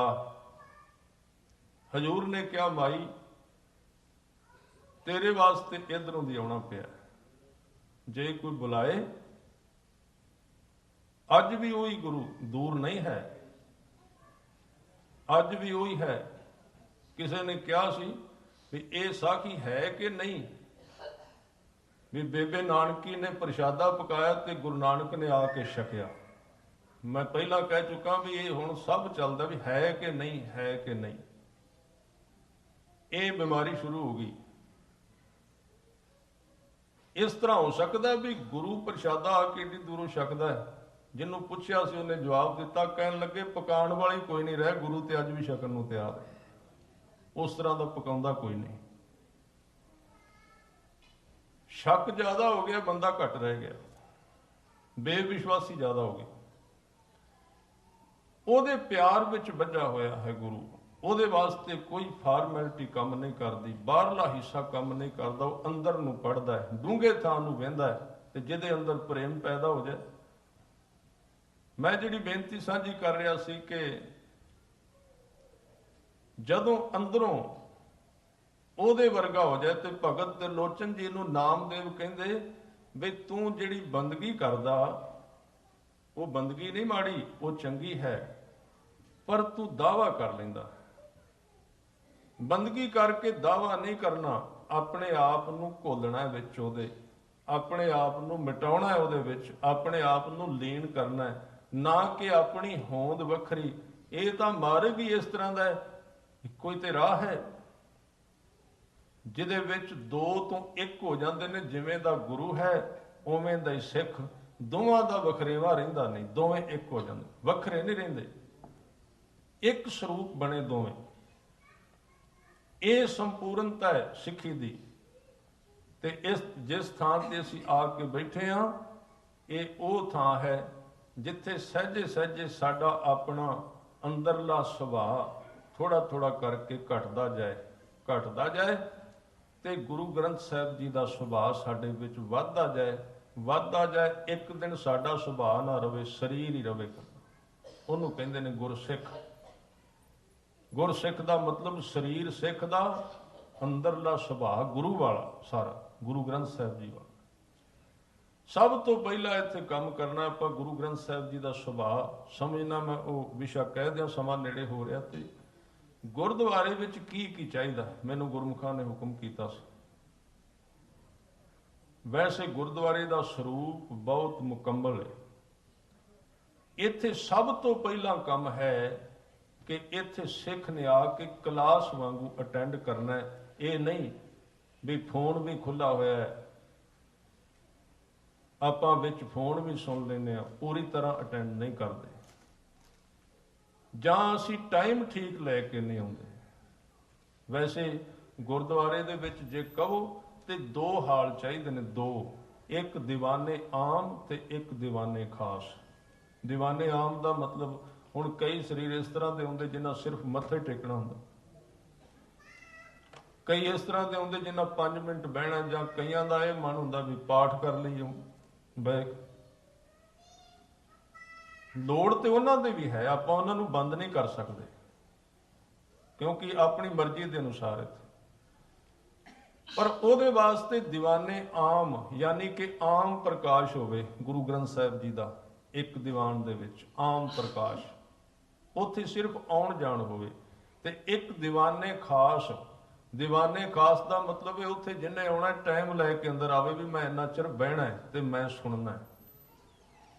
ਪਹਿਲਾਂ ਬੁਕਿੰਗ ਕਰੇ ਤਾਂ ਕੋਈ ਗੱਲ ਸਿਰੇ ਲੱਗੇਗੀ। ਉਹ ਦੀਵਾਨੇ ਖਾਸ ਜਿਹਦੇ ਵਿੱਚ ਉਹ ਹੀ ਲੋਕ ਜਾ ਸਕਦੇ ਨੇ ਜਿਨ੍ਹਾਂ ਨੇ ਇੱਕ ਸ਼ਿਫਟ ਨੂੰ ਪੂਰਾ ਅਟੈਂਡ ਕਰਨਾ ਹੈ, ਭਾਵੇਂ ਕੀਰਤਨ ਹੈ ਭਾਵੇਂ ਕਥਾ ਹੈ। ਉਹਦੇ ਵਿੱਚ ਸ਼ੁਰੂ ਵਿੱਚ ਜਾਣਾ ਹੈ ਤੇ ਐਂਡ ਵਿੱਚ ਆਉਣਾ ਹੈ, ਪੂਰਾ ਟਾਈਮ ਲਿਆ ਹੋਵੇ ਉਸ ਟਾਈਮ ਪਹੁੰਚ ਜਾਣਾ ਹੈ। ਔਰ ਉਸ ਚੀਜ਼ ਨੂੰ ਸਿੱਖਣਾ ਹੈ। ਉੱਥੋਂ ਦਾ ਵਿਸ਼ਾ ਹੋਣਾ ਚਾਹੀਦਾ ਵੀ ਅੱਜ ਕਿਹੜੇ ਵਿਸ਼ੇ ਤੇ ਗੱਲ ਹੋਣੀ ਹੈ, ਕੀ ਚੀਜ਼ ਸਮਝਣੀ ਹੈ। ਆਪਣਾ ਸ਼ੰਕਾ ਵੀ ਦੱਸ ਦੇਣਾ ਚਾਹੀਦਾ ਵੀ ਮੈਨੂੰ ਸਮਝ ਨਹੀਂ ਆਈ, ਵਰਤ ਕੇ ਸਮਝਾਓ। ਉਹ ਦੀਵਾਨੇ ਖਾਸ ਗੁਰੂ ਸਾਹਿਬ ਲਾਉਂਦੇ ਹੁੰਦੇ ਸੀ, ਜਿਹਨੂੰ ਸਿੱਧ ਗੋਸ਼ਟ ਕਹਿੰਦੇ ਨਾ ਗੁਰਬਾਣੀ ਦੀ। ਗੋਸ਼ਟੀ ਦਾ ਮਤਲਬ ਹੁੰਦਾ ਵਿਚਾਰ ਕਰਨੀ, ਸਾਂਝ ਪਾਉਣੀ। ਸਾਡੇ ਧਰਮ ਵਿੱਚ ਉਹ ਚੀਜ਼ ਨਿਕਲ ਗਈ ਹੈ।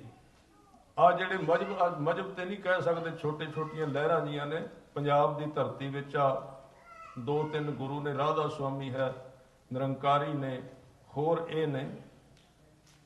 ਇਹਨੇ ਕਿਉਂ, ਕੀ ਕਾਰਨ ਇਹਨਾਂ ਦਾ ਫੈਲਾਅ ਕਿਉਂ ਹੋਇਆ? ਮੈਂ ਉਹ ਪੱਖ ਨਹੀਂ ਕਹਿ ਰਿਹਾ। ਉਹਨਾਂ ਨੇ ਇਸ ਚੀਜ਼ ਦੀ ਵਰਤੋਂ ਕਰ ਲਈ ਜਿਹੜੀ ਸਾਡੀ ਸੀ, ਅਸੀਂ ਉਹ ਛੱਡ ਦਿੱਤੀ। ਉਹ ਹਰ ਇੱਕ ਬੰਦੇ ਨਾਲ ਨਿੱਜੀ ਸੰਬੰਧ ਬਣਾਉਂਦੇ ਨੇ। ਉਹਨੂੰ ਕਹਿੰਦੇ ਡੋਰ ਟੂ ਡੋਰ ਪ੍ਰਚਾਰ। ਹਰ ਇੱਕ ਦਰਵਾਜ਼ੇ ਤੇ 5 ਬੰਦਿਆਂ ਤੇ ਇੱਕ ਬੰਦਾ ਕੰਮ ਕਰ ਰਿਹਾ ਹੈ, ਉਹਨਾਂ ਨਾਲ ਗੱਲ ਕਰਦਾ ਰੋਜ਼। ਉਹਨਾਂ ਦਾ ਸੰਪਰਕ ਹੈ, ਤਾਲਮੇਲ। ਸਾਡੇ ਵਿੱਚ ਕੀ ਉਹ ਚੀਜ਼ ਖਤਮ ਹੋ ਗਈ? ਸਾਡਾ ਤਾਲਮੇਲ ਹੈ ਹੀ ਕੋਈ ਨਹੀਂ ਕਿਸੇ ਦਾ। ਅਸੀਂ ਇੱਕ ਚੀਜ਼ ਤੇ ਨਹੀਂ ਚੱਲ ਰਹੇ। ਇਹ ਤਾਂ ਸਟੇਜੀ ਪ੍ਰਚਾਰ ਹੈ। ਇੱਕ ਬੰਦਾ ਆਇਆ, ਉਹ ਆਪਣਾ ਵਿਸ਼ਾ ਲਿਖ ਕੇ ਲਿਆ, ਉਹ ਬੋਲ ਗਿਆ, ਸੁਣਨ ਵਾਲੇ ਸੁਣ ਕੇ ਚਲੇ ਗਏ। ਨਿੱਜੀ ਸੰਬੰਧ ਕੋਈ ਨਹੀਂ ਬਣਿਆ, ਗੱਲਬਾਤ ਨਹੀਂ ਹੋਈ। ਇਸ ਕਰਕੇ ਪਕਿਆਈ ਨਹੀਂ ਆਉਂਦੀ, ਕੱਚੇ ਰਹਿ ਜਾਂਦੇ। ਉਹਨਾਂ ਨੇ ਉਸ ਸਿਸਟਮ ਨੂੰ ਵਰਤਿਆ ਜਿਹੜਾ ਗੁਰੂ ਸਾਹਿਬ ਨੇ ਤੋਰਿਆ ਸੀ ਨਾ। ਗੁਰਮੁਖ ਦੀ ਪਰੰਪਰਾ, ਉਹ ਗੁਰੂ ਨਹੀਂ ਸਨ। ਜਿਹੜੀਆਂ ਮੰਜੀਆਂ ਦਿੱਤੀਆਂ ਸਨ ਗੁਰੂ ਸਾਹਿਬ ਨੇ, ਮੰਜੀਆਂ ਦੇਣ ਦਾ ਮਤਲਬ ਸੀ ਵੀ ਇੱਕ ਬੰਦੇ ਦੀ ਡਿਊਟੀ ਲਾ ਦਿੱਤੀ, ਇਸ ਪਿੰਡ ਨੂੰ ਤੂੰ ਸੰਭਾਲਣਾ। ਇੱਥੋਂ ਦੇ ਲੋਕਾਂ ਦਾ ਜਿਹੜਾ ਮਸਲਾ ਹੈ, ਕੋਈ ਸਵਾਲ ਕਰਦੇ ਨੇ ਧਰਮ ਬਾਰੇ, ਸਿੱਖੀ ਬਾਰੇ, ਤੂੰ ਦੱਸਣਾ। ਇਹ ਤਰੀਕਾ ਵਰਤਿਆ ਸੀ। ਇਸ ਕਰਕੇ ਬਿਨਾਂ ਕਿਸੇ ਮੀਡੀਏ ਤੋਂ ਗੁਰੂ ਨਾਨਕ ਦੇਵ ਜੀ ਤੋਂ ਲੈ ਕੇ ਗੁਰੂ ਅਰਜਨ ਦੇਵ ਜੀ ਤੱਕ ਸਿੱਖਾਂ ਦੀ ਗਿਣਤੀ ਧਰਤੀ ਤੇ ਹਜ਼ਾਰਾਂ ਨੂੰ ਨਹੀਂ, ਲੱਖਾਂ ਨੂੰ ਪਾਰ ਕਰ ਗਈ ਸੀ। ਇੰਨੀ ਸਪੀਡ ਨਾਲ ਵਧੀ ਸੀ। ਹੁਣ ਇਹ ਪਿਛਾ ਨੂੰ ਕਿਉਂ ਆ ਰਹੀ ਹੈ? ਬੜਾ ਵੱਡਾ ਚਿੰਤਾ ਦਾ ਵਿਸ਼ਾ। ਇਹ ਤੇ ਪਿਛਾ ਆਉਣ ਦਾ ਕਾਰਨ ਹੈ ਅਸੀਂ ਨਿੱਜੀ ਤੌਰ ਤੇ ਕਿਸੇ ਨਾਲ ਸੰਬੰਧ ਨਹੀਂ ਰੱਖਦੇ। ਨਿੱਜੀ ਤੌਰ ਤੇ ਅਸੀਂ ਬਾਹਰ ਕੀ ਸੰਬੰਧ ਰੱਖਣਾ ਹੈ? ਸਾਡੀਆਂ ਸੰਸਥਾਵਾਂ ਦਾ ਵੀ ਆਪਸ ਵਿੱਚ ਕੋਈ ਤਾਲਮੇਲ ਨਹੀਂ। ਸਾਰੇ ਆਪੋ ਆਪਣਾ ਡਮਰੂ ਵਜਾਈ ਜਾਂਦੇ ਨੇ ਜਿਵੇਂ ਕਿਸੇ ਨੂੰ ਆਉਂਦਾ। ਕਿਸੇ ਦਾ ਕੋਈ ਸੰਬੰਧ ਨਹੀਂ, ਕੋਈ ਸਾਂਝ ਨਹੀਂ, ਕੋਈ ਪੁੱਛਦੇ ਨਹੀਂ ਮਿਲ ਕੇ ਬਹਿ ਕੇ ਵੀ ਕਿਵੇਂ ਕਰਨਾ ਆ, ਕਿਹੜਾ ਕਰਨਾ। ਜਿਹੜਾ ਆਉਂਦਾ ਥੋੜਾ ਜਿਹਾ ਰੰਗ ਵੱਖਰਾ ਜਿਹਾ ਲਾ ਕੇ ਆ ਜਾਂਦਾ ਵੀ ਪਤਾ ਲੱਗੇ ਹੈ ਕੋਈ। ਇਹ ਨੁਕਸ ਪੈ ਗਿਆ। ਇਹ 22 ਮੰਜੀਆਂ ਵਾਲੀ ਅੰਦਰਲੀ ਧਾਰਨਾ ਹੈ। ਇਸ ਲਈ ਦੀਵਾਨੇ ਖਾਸ ਦਾ ਮਤਲਬ ਹੈ ਜਿੱਥੇ ਟਿਕ ਕੇ ਧਿਆਨ ਨਾਲ ਸੁਣਿਆ ਜਾਏ। ਇਹ ਦੂਜਾ ਹਿੱਸਾ ਗੁਰਦੁਆਰੇ ਦਾ। ਉਸ ਥਾਂ ਤੇ ਸਿਮਰਨ ਵੀ ਕੀਤਾ ਜਾ ਸਕਦਾ ਹੈ, ਉਸ ਹਾਲ ਨੂੰ ਵਰਤਿਆ ਜਾ ਸਕਦਾ ਹੈ। ਤੀਜਾ ਹੈ, ਉਸ ਅਸਥਾਨ ਦੇ ਉੱਤੇ ਬੜੀ ਸੋਹਣੀ ਪੜ੍ਹਨ ਵਾਸਤੇ ਇੱਕ ਲਾਇਬ੍ਰੇਰੀ ਚਾਹੀਦੀ ਹੈ। ਛੋਟੇ ਪੱਧਰ ਤੋਂ ਲੈ ਕੇ ਵੱਡੇ ਤੱਕ ਉੱਥੇ ਕਿਤਾਬਾਂ ਹੋਣ। ਅੱਜ ਸਾਡੀਆਂ ਲਾਇਬ੍ਰੇਰੀਆਂ ਤੇ ਹਨ, ਪਰ ਹੁਣ ਲਾਇਬ੍ਰੇਰੀ ਦੇ ਵਿੱਚ ਕਿਤਾਬ ਪਈ ਹੈ। ਜਿਹੜਾ ਪਟਿਆਲਾ ਯੂਨੀਵਰਸਿਟੀ ਦੇ ਪ੍ਰੋਫੈਸਰ ਨੇ, ਉਹ ਏਡੀ ਵੱਡੀ ਪੱਧਰ ਤੇ ਲਿਖ ਰਹੇ ਨੇ। ਇੱਕ ਆਮ ਬੰਦਾ ਆਉਂਦਾ, ਉਹਨੂੰ ਤਾਂ ਪਤਾ ਹੀ ਕੋਈ ਨਹੀਂ ਲੱਗਦਾ ਕੀ ਲਿਖਿਆ ਹੋਇਆ। ਉਹਦੀ ਭਾਸ਼ਾ ਵਿੱਚ, ਸਰਲ ਭਾਸ਼ਾ ਵਿੱਚ, ਸਿੱਧੇ ਸ਼ਬਦਾਂ ਵਿੱਚ ਕੁਝ ਚਾਹੀਦਾ ਤਾਂ ਕਿ ਉਹ ਜਾਣ ਸਕੇ। ਇਹ ਤੀਜਾ ਹਿੱਸਾ ਹੈ। ਚੌਥਾ ਹਿੱਸਾ ਹੈ ਗੁਰੂ ਕਾ ਲੰਗਰ। ਉਹ ਤਾਂ ਸਾਰੇ ਥਾਂ ਗੁਰੂ ਦੀ ਕਿਰਪਾ ਹੈ। ਪੰਜਵਾਂ ਹਿੱਸਾ ਹੈ ਉਸ ਥਾਂ ਤੇ ਕਿਸੇ ਆਏ ਗਏ ਗਰੀਬ ਨੂੰ ਸਾਧ ਸੰਗਤ ਦੀ ਦਵਾਈ ਦਾਰੂ ਮਿਲਣਾ ਚਾਹੀਦਾ। ਗੁਰੂ ਸਾਹਿਬ ਨੇ ਨਾਲ ਦਵਾਖਾਨੇ ਖੋਲ੍ਹੇ ਸੀ, ਪ੍ਰਬੰਧ ਹੋਣਾ ਚਾਹੀਦਾ। ਗੁਰੂ ਸਾਹਿਬ ਤੇ ਅਸਲ ਵਿੱਚ ਹਰਮਨ ਪਿਆਰੇ ਹੋਏ ਤਾਂ ਸੀ ਗੁਰੂ ਅਰਜਨ ਦੇਵ ਪਾਤਸ਼ਾਹ ਜੀ। ਗੁਰੂ ਅਰਜਨ ਦੇਵ ਪਾਤਸ਼ਾਹ ਜੀ ਦਾ ਖਜ਼ਾਨਾ ਇੰਨਾ ਹੋ ਗਿਆ ਸੀ ਜਿੰਨਾ ਪੰਜਾਬ ਗੌਰਮਿੰਟ ਦਾ ਉਸ ਵੇਲੇ। ਇਹ ਵੀ ਇੱਕ ਕਾਰਨ ਸੀ ਉਹਨਾਂ ਨੂੰ ਸ਼ਹੀਦ ਕਰਨ ਦਾ, ਕਿਉਂਕਿ ਸਰਕਾਰ ਘਬਰਾ ਗਈ ਸੀ ਵੀ ਸਿੱਖ ਇਹਨਾਂ ਦਸਵੰਧ ਦੂਜੇ ਧਰਮਾਂ ਦੇ ਲੋਕ ਵੀ ਦਿੰਦੇ ਨੇ। ਕਿਉਂ? ਕਿਉਂਕਿ ਗੁਰੂ ਅਰਜਨ ਦੇਵ ਜੀ ਨੇ ਉਹਨਾਂ ਸਾਰਿਆਂ ਇਲਾਕਿਆਂ ਵਿੱਚ ਜਾ ਕੇ ਖੂਹ ਲਵਾਏ ਸਨ ਤੇ ਦਵਾਖਾਨੇ ਖੋਲ੍ਹੇ ਸਨ ਜਿੱਥੇ ਮਹਾਮਾਰੀ ਪਈ ਸੀ। ਉਦੋਂ ਪੰਜਾਬ ਵਿੱਚ ਸੋਕਾ ਪਿਆ ਸੀ। ਲੋਕਾਂ ਨੂੰ ਪਾਣੀ ਪੀਣ ਲਈ ਦਿੱਤਾ, ਦਵਾਈ ਦਿੱਤੀ। ਹੁਣ ਅੱਜ ਅਸੀਂ ਕਹਿੰਦੇ ਹਾਂ ਵੀ ਸਿੱਖ ਵੱਧਦੇ ਕਿਉਂ ਨਹੀਂ? ਬਸ ਫਰਕ ਇੰਨਾ ਹੀ ਹੈ, ਗੁਰੂ ਅਰਜਨ ਦੇਵ ਜੀ ਨੇ ਖੂਹ ਲਵਾ ਕੇ ਦਿੱਤੇ, ਲੋਕਾਂ ਨੂੰ ਪਾਣੀ ਪਿਆਇਆ, ਤੇ ਅੱਜ ਸਾਡੀ ਪੰਥਕ ਸਰਕਾਰ ਪਾਣੀ ਖੋਣ ਵਾਲੇ ਪਾਸੇ ਜਾ ਰਹੀ। ਫਰਕ ਇਹੀ ਹੈ। ਹਰ ਇੱਕ ਚੀਜ਼ ਨੂੰ ਟੈਕਸ, ਜਿੱਥੇ ਵੇਖਣਾ ਬਸ ਇਹੀ ਹੈ ਵੀ ਇੱਥੇ ਇਹਦੇ ਵਿੱਚੋਂ ਕੁਝ ਮਿਲੇ ਕਿਵੇਂ, ਇਕੱਠਾ ਕਿਵੇਂ ਕਰੀਏ ਤੇ ਬਾਹਰਲੇ ਦੇਸ਼ ਵਿੱਚ ਜਮ੍ਹਾਂ ਕਿਵੇਂ ਕਰਾਈਏ। ਆਹ ਨੁਕਸ ਪੈ ਗਿਆ ਸਾਡੇ ਵਿੱਚ। ਅਸੀਂ ਕਹਿੰਦੇ ਹਾਂ ਸਿੱਖੀ ਵਧੇਗੀ, ਕੌਣ ਵਧਾਏਗਾ? ਫਿਰ ਇੱਕੋ ਹੀ ਕੰਮ ਰਹਿ ਜਾਂਦਾ ਜੀ, ਗੁਰੂ ਸਾਹਿਬ ਕਿਰਪਾ ਕਰਨੀ। ਗੁਰੂ ਸਾਹਿਬ ਨੇ ਤੇ ਫਿਰ ਕਰਨੀ ਹੈ ਨਾ, ਬਾਅਦ ਵਿੱਚ ਇਕੱਠੀ ਕਰਨਗੇ। ਫਿਰ ਉਹ ਕਿਰਪਾ ਬੜੀ ਮਹਿੰਗੀ ਪੈਣੀ, ਉਹ ਫਿਰ ਅੱਕ ਕੇ ਕਰਨੀ ਪੈਣੀ ਉਹਨਾਂ ਨੂੰ। इस करके सानू अपने थां ते खलो के काम करना चाहिए। इस तरह ये कुछ रूप ने गुरु घर दे। ते मैं हुण एक होर हिस्सा दस दियां, वो भी अगों चाहिदा। मैनू ਸਿੰਘਾਂ ने कहा ਸੀ भी ਕਿਹੜਾ ਕਿਹੜੀ चीज़ चाहिए। मैं एक चीज़ नवीं सोची है भी एक किरपा होर करनी चाहिए। दीवान दे विच बच्चे बहुत रौला पाउंदे आ, उन्हां वास्ते एक हाल होना चाहिए ते एक भाई साहब उत्थे होण, उन्हां दा उत्थे उस तरह का प्रबंध होवे, सारे बच्चे उत्थे होण, उन्हां नूं दस्सिया जाए छोटियां छोटियां गल्लां इतिहास दीयां। उत्थे अजायब घर होवे, तस्वीरां होण, गुरसिखां दीयां तस्वीरां फिल्माइयां जाण, क्योंकि बच्चों की रुचि है, वो सुन नहीं सकते अजे, उत्थे उन्हां नूं समझाया जा सकता। ये तकरीबन 7 हिस्से ने, जे असीं कर सकीए तो संपूर्णता हो जाएगी, एक संपूर्ण अस्थान साडे कोल बनेगा। इस ढंग दे नाल असीं जो कुछ खजाना सानू सतगुरु ने दिता है, गुरु साहब का प्रयोजन इको सी, सिख मेरे वर्गा हो जाए। जे समुचे तौर ते गुरसिੱਖੀ नूं समझना है, गुरसिੱਖੀ नूं जानना है सरल भाषा विच, जिन्हों ग्रामर की लोड़ नहीं, व्याकरण की लोड़ नहीं, संस्कृत की लोड़ नहीं, तो वो इक्को शब्द दे विच सिੱਖੀ की व्याख्या पूरी हो जाएगी। सिੱਖੀ की शुरुआत है गुरु वखरा है ते सिख वखरा है, ते सिੱਖੀ का अंत इत्थे होके आंदा है भी सिख गुरु वर्गा हो जाता है। खालसा मेरो रूप है खास, अंदरों भी गुरु वर्गा ते बाहरों भी गुरु वर्गा, दोवें इको। एक पठान ने गुरु गोबिंद सिंह पातशाह जी नूं यही शब्द कहा सी ना, सैदा मलाह सतलुज ते बेड़ी चलाउंदा सी, सिखां नूं पार करदा सी। उस सतलुज उदों पुल नहीं सी आनंदपुर साहिब जाण वास्ते, ते जदों गुरसिੱਖੀ दी बेड़ी विच बह के पार लंघदे सी, लंघदिਆਂ ਉਹਨਾਂ ਨੇ ਬਾਣੀ पढ़नी, कदी जपजी साहिब दी, कदी सुखमणी साहिब दी, कदी कलगीधर पातशाह ਦੀਆਂ ਗੱਲਾਂ ਕਰਨੀਆਂ भी उन्होंने दर्शन करन जा रहे हैं। सुन सुन के इस सैदे के मन में गुरु साहब के प्रति प्रेम पैदा हो गया, खिच पैदा हो गई, पर मन दे विच सोचदा है मैं ते पठान हाँ, ये तां सिख ने, पता नहीं गुरु सानू दर्शन देगा कि नहीं। जे मैं चला भी गया कि अंदर ना वड़न देन, क्योंकि ये गल है भी चंगी जी। जिहड़ी व्याख्या गुरु गोबिंद सिंह ने की सी ना, असीं उहनूं बदल दिता है। असीं ते अपनी संस्था तो बिना दूजा बंदा लंगर च भी कोई नहीं वड़न देंदे। कहंदे लंगर भ्रिष्ट हो गया जी, दूजा बंदा विच आ गया, वखरा बनाओ। कमाल हो गई। वो डरिया होया सी साडे वर्गे लोकां तो भी इहदा हत्थ लग गया जी, हुण डोल दिओ, इह कर दिओ। गुरु ने प्यार किया बाहरले लोगों को भी। सैदा सोचता है भी पता नहीं सतगुरु मैनू मिलणगे कि नहीं, पर सीधा प्यार सी। एक दिन गुरु गोबिंद सिंह सच्चे पातशाह अपने ਸਿੰਘਾਂ ਨੂੰ ਕਹਿੰਦੇ, ਸਿੰਘੋ कोई बड़े प्यार नाल मैनू बड़े दिनों तो चेते कर रहा, चलो मैं उन्होंने मिल के आना है। आप घोड़े ते चढ़ के आए, सैदा बेड़ी विचों उतरिया सी, हजूर घोड़े तो उतरे, ते जदों सैदा वेंदा भी कोई घोड़े तो उतर के आ रहा, तो पिछे 10-12 जने होर खड़े ने।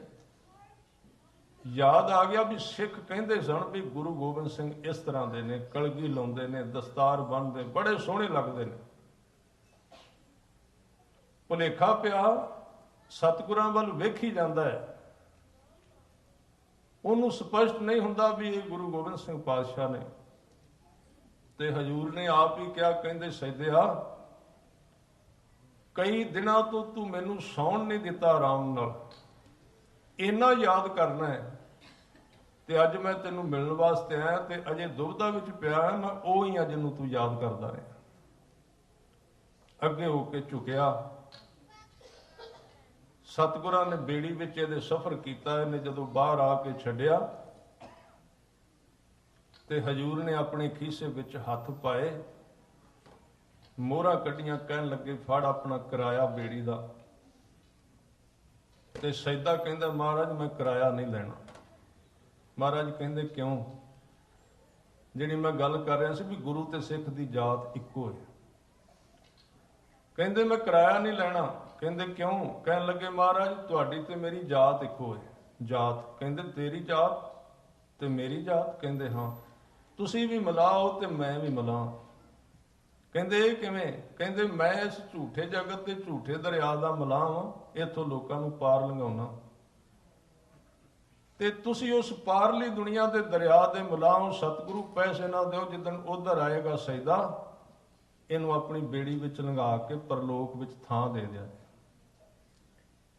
ਸਤਿਗੁਰੂ ਨੇ ਬਾਂਹ ਫੜ ਲਈ, ਕਹਿਣ ਲੱਗੇ ਸਜਦਿਆ ਤੂੰ ਸੱਚੀ ਪ੍ਰੀਤ ਕੀਤੀ ਹੈ, ਜਿਸ ਦਿਨ ਉਸ ਘਾਟ ਤੇ ਆਏਗਾ ਮੈਂ ਭਾਵੇਂ ਕਿੱਥੇ ਹੋਵਾਂ ਤੇਰੇ ਵਾਸਤੇ ਮੈਂ ਮੌਜੂਦ ਹੋਵਾਂਗਾ, ਤੈਨੂੰ ਪਿਆਰ ਨਾਲ ਪਾਰ ਲੰਘਾਵਾਂਗਾ, ਖੁਦਾ ਦੇ ਘਰ ਵਿੱਚ ਥਾਂ ਦੇਵਾਂਗਾ। ਇਸ ਥਾਂ ਤੇ ਸਜਦੇ ਨੇ ਸਿੱਖੀ ਦੀ ਵਿਆਖਿਆ ਕੀਤੀ ਸੀ। ਕਹਿੰਦੇ ਤੇਰੀ ਤੇ ਮੇਰੀ ਜਾਤ ਇੱਕ। ਇਹਦਾ ਮਤਲਬ ਕੀ ਹੈ? ਗੁਰੂ ਤੇ ਸਿੱਖ ਦਾ ਮਿਲਾਪ ਹੀ ਉਦੋਂ ਹੁੰਦਾ ਜਦੋਂ ਉਹਨਾਂ ਦੇ ਅੰਦਰਲੇ ਗੁਣ ਇੱਕ ਹੋ ਜਾਂਦੇ ਨੇ, ਸੁਭਾਅ ਇੱਕ ਹੋ ਜਾਂਦਾ। ਭਾਈ ਮਰਦਾਨੇ ਨੇ ਵੀ ਇਹ ਕਿਹਾ ਸੀ ਬਾਬੇ ਨਾਨਕ ਨੂੰ, ਕਹਿਣ ਲੱਗੇ ਬਾਬਾ ਤੇਰੀ ਤੇ ਮੇਰੀ ਜਾਤ ਇੱਕ ਹੈ। ਗੁਰੂ ਨਾਨਕ ਸਾਹਿਬ ਨੇ ਕਿਹਾ ਮਰਦਾਨਿਆ ਤੇਰਾ ਮੇਰਾ ਪਿਆਰ ਬੜਾ ਹੈ, ਪਰ ਬਹੁਤੀ ਉੱਚੀ ਨਾ ਬੋਲੀ, ਇੱਥੇ ਜਾਤਾਂ ਵਾਲੇ ਬੜੇ ਫਿਰਦੇ ਨੇ। ਉਹਨਾਂ ਨੇ ਕਹਿਣਾ ਇਹ ਕੌਣ ਹੋਵੇ ਡੂਮ ਜਿਹੜਾ ਸਾਡੇ ਲੜਕੇ ਨੂੰ ਖੱਤਰੀ ਜਾਤ ਦੇ ਨੂੰ ਕਹਿੰਦਾ ਵੀ ਤੇਰੇ ਬਰਾਬਰ ਦਾ। ਮਰਦਾਨੇ ਨੇ ਕਿਹਾ ਸੀ ਮਹਾਰਾਜ ਮੈਂ ਤੁਹਾਡਾ ਡੂਮ ਆ ਤੇ ਤੁਸੀਂ ਰੱਬ ਦੇ ਡੂਮ ਹੋ। ਡੂਮ ਦਾ ਮਤਲਬ ਮਰਾਸੀ, ਗਾਉਣ ਵਾਲਾ, ਇਬਾਦਤ ਕਰਨ ਵਾਲਾ। ਕਹਿੰਦੇ ਮੈਂ ਸਮਝਿਆ ਨਹੀਂ। ਕਹਿੰਦੇ ਮੈਂ ਤੇਰੇ ਅੱਗੇ ਤੇਰੇ ਪਿਆਰ ਵਿੱਚ ਗਾਉਣਾ ਤੇ ਤੂੰ ਰੱਬ ਦੇ ਪਿਆਰ ਵਿੱਚ ਗਾਉਣਾ, ਇਸ ਕਰਕੇ ਸਾਡੀ ਜਾਤ ਦੋਵਾਂ ਦੀ ਇੱਕੋ ਹੈ। ਸਿੱਖੀ ਦੀ ਸੰਪੂਰਨਤਾ ਗੁਰੂ ਵਰਗੇ ਹੋ ਕੇ ਗੁਰੂ ਨਾਲ ਇੱਕ ਮਿਕ ਹੋ ਜਾਣਾ, ਔਰ ਇੱਕ ਐਸਾ ਅਨੋਖਾ ਰਿਸ਼ਤਾ ਦੁਨੀਆ ਦਾ, ਦੁਨੀਆ ਦੇ ਜਿੰਨੇ ਸੰਬੰਧ ਨੇ ਭਾਵੇਂ ਉਹ ਕਿੰਨੇ ਗੂੜੇ ਹੋਣ ਪਰ ਦੋ ਵੱਖਰੇ ਰਹਿੰਦੇ ਨੇ, ਉਹਨਾਂ ਵਿੱਚ ਫਰਕ ਰਹਿੰਦਾ ਹੈ, ਪਰ ਇੱਕ ਗੁਰੂ ਦਾ ਰਿਸ਼ਤਾ ਇਸ ਤਰ੍ਹਾਂ ਦਾ ਹੈ ਜਿਹੜਾ ਆਪਣੇ ਕੋਲ ਇੱਕ ਤੋਲਾ ਵੀ ਨਹੀਂ ਬਚਾਉਂਦਾ, ਸਭ ਕੁਝ ਆਪਣੇ ਸਿੱਖ ਦੀ ਝੋਲੀ ਵਿੱਚ ਪਾ ਦਿੰਦਾ। ਪਰ ਸਿੱਖ ਹੋਵੇ, ਕਲਗੀਧਰ ਪਾਤਸ਼ਾਹ ਨੇ ਕਿਹਾ ਸੀ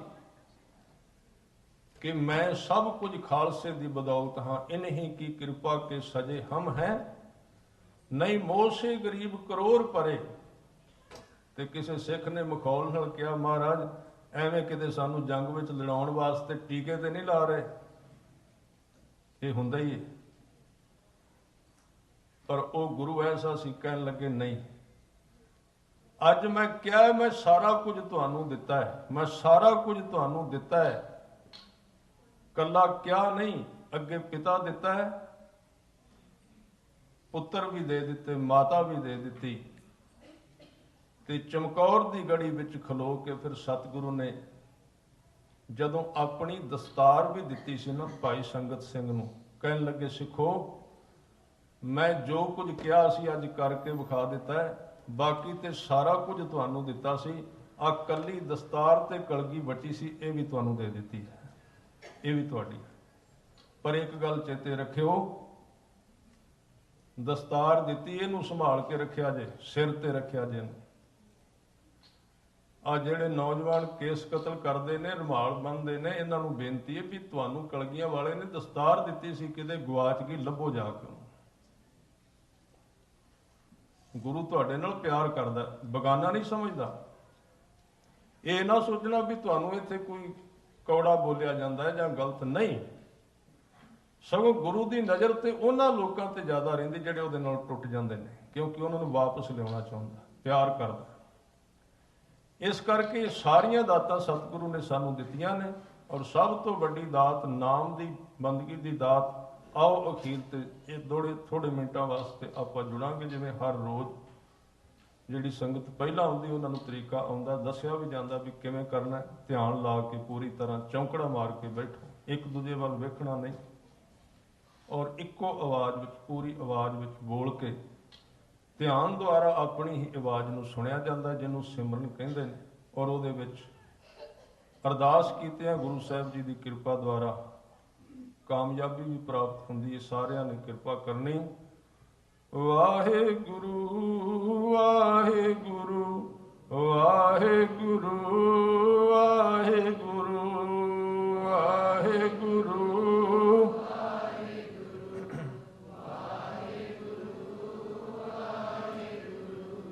ਵਾਹਿਗੁਰੂ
ਵਾਹਿਗੁਰੂ